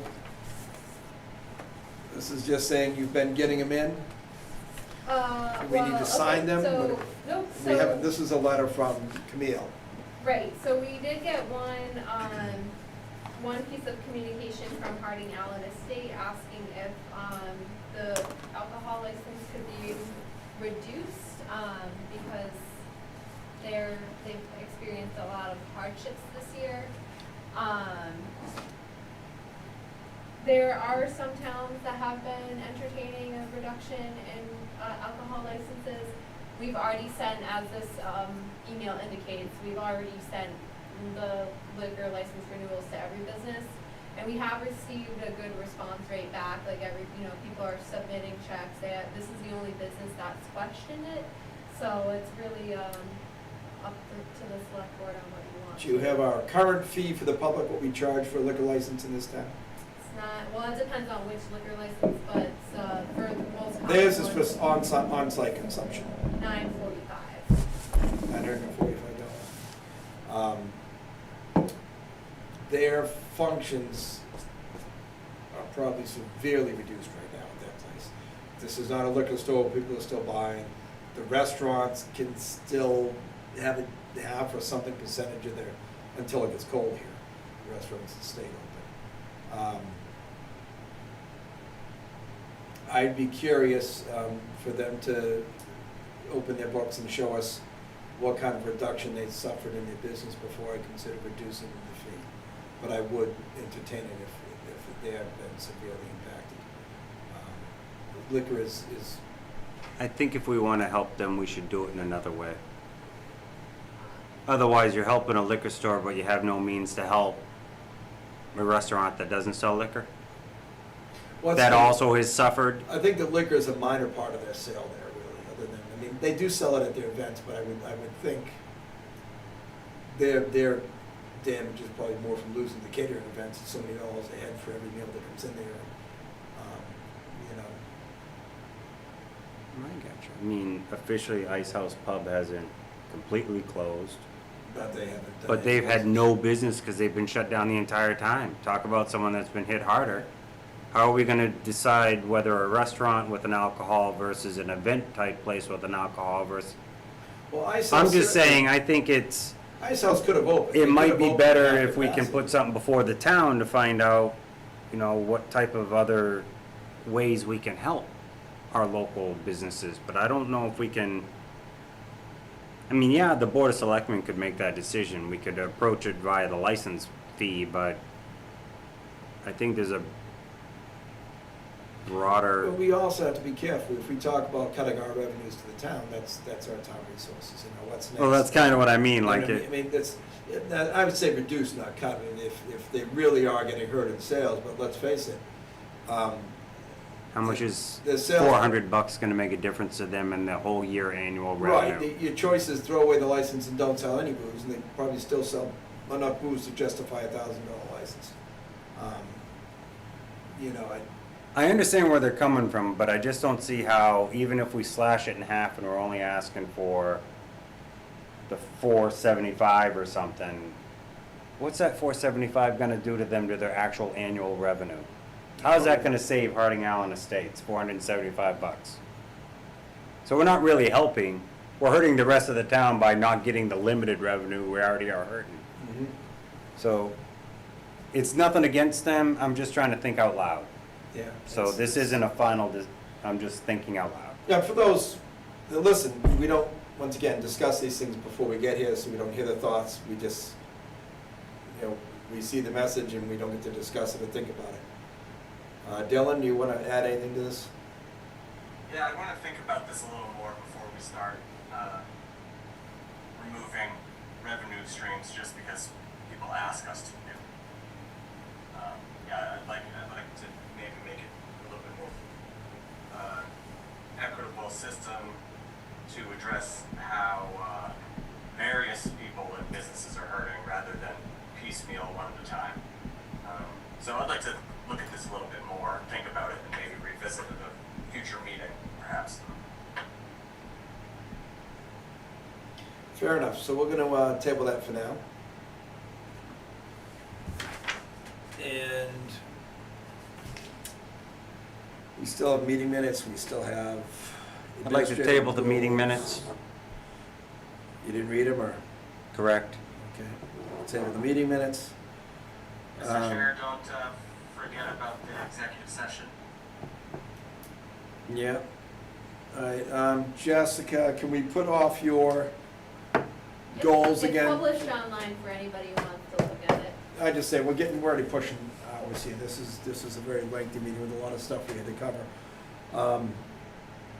So we'll put that off as well. Select board reports, administrative report before we move forward.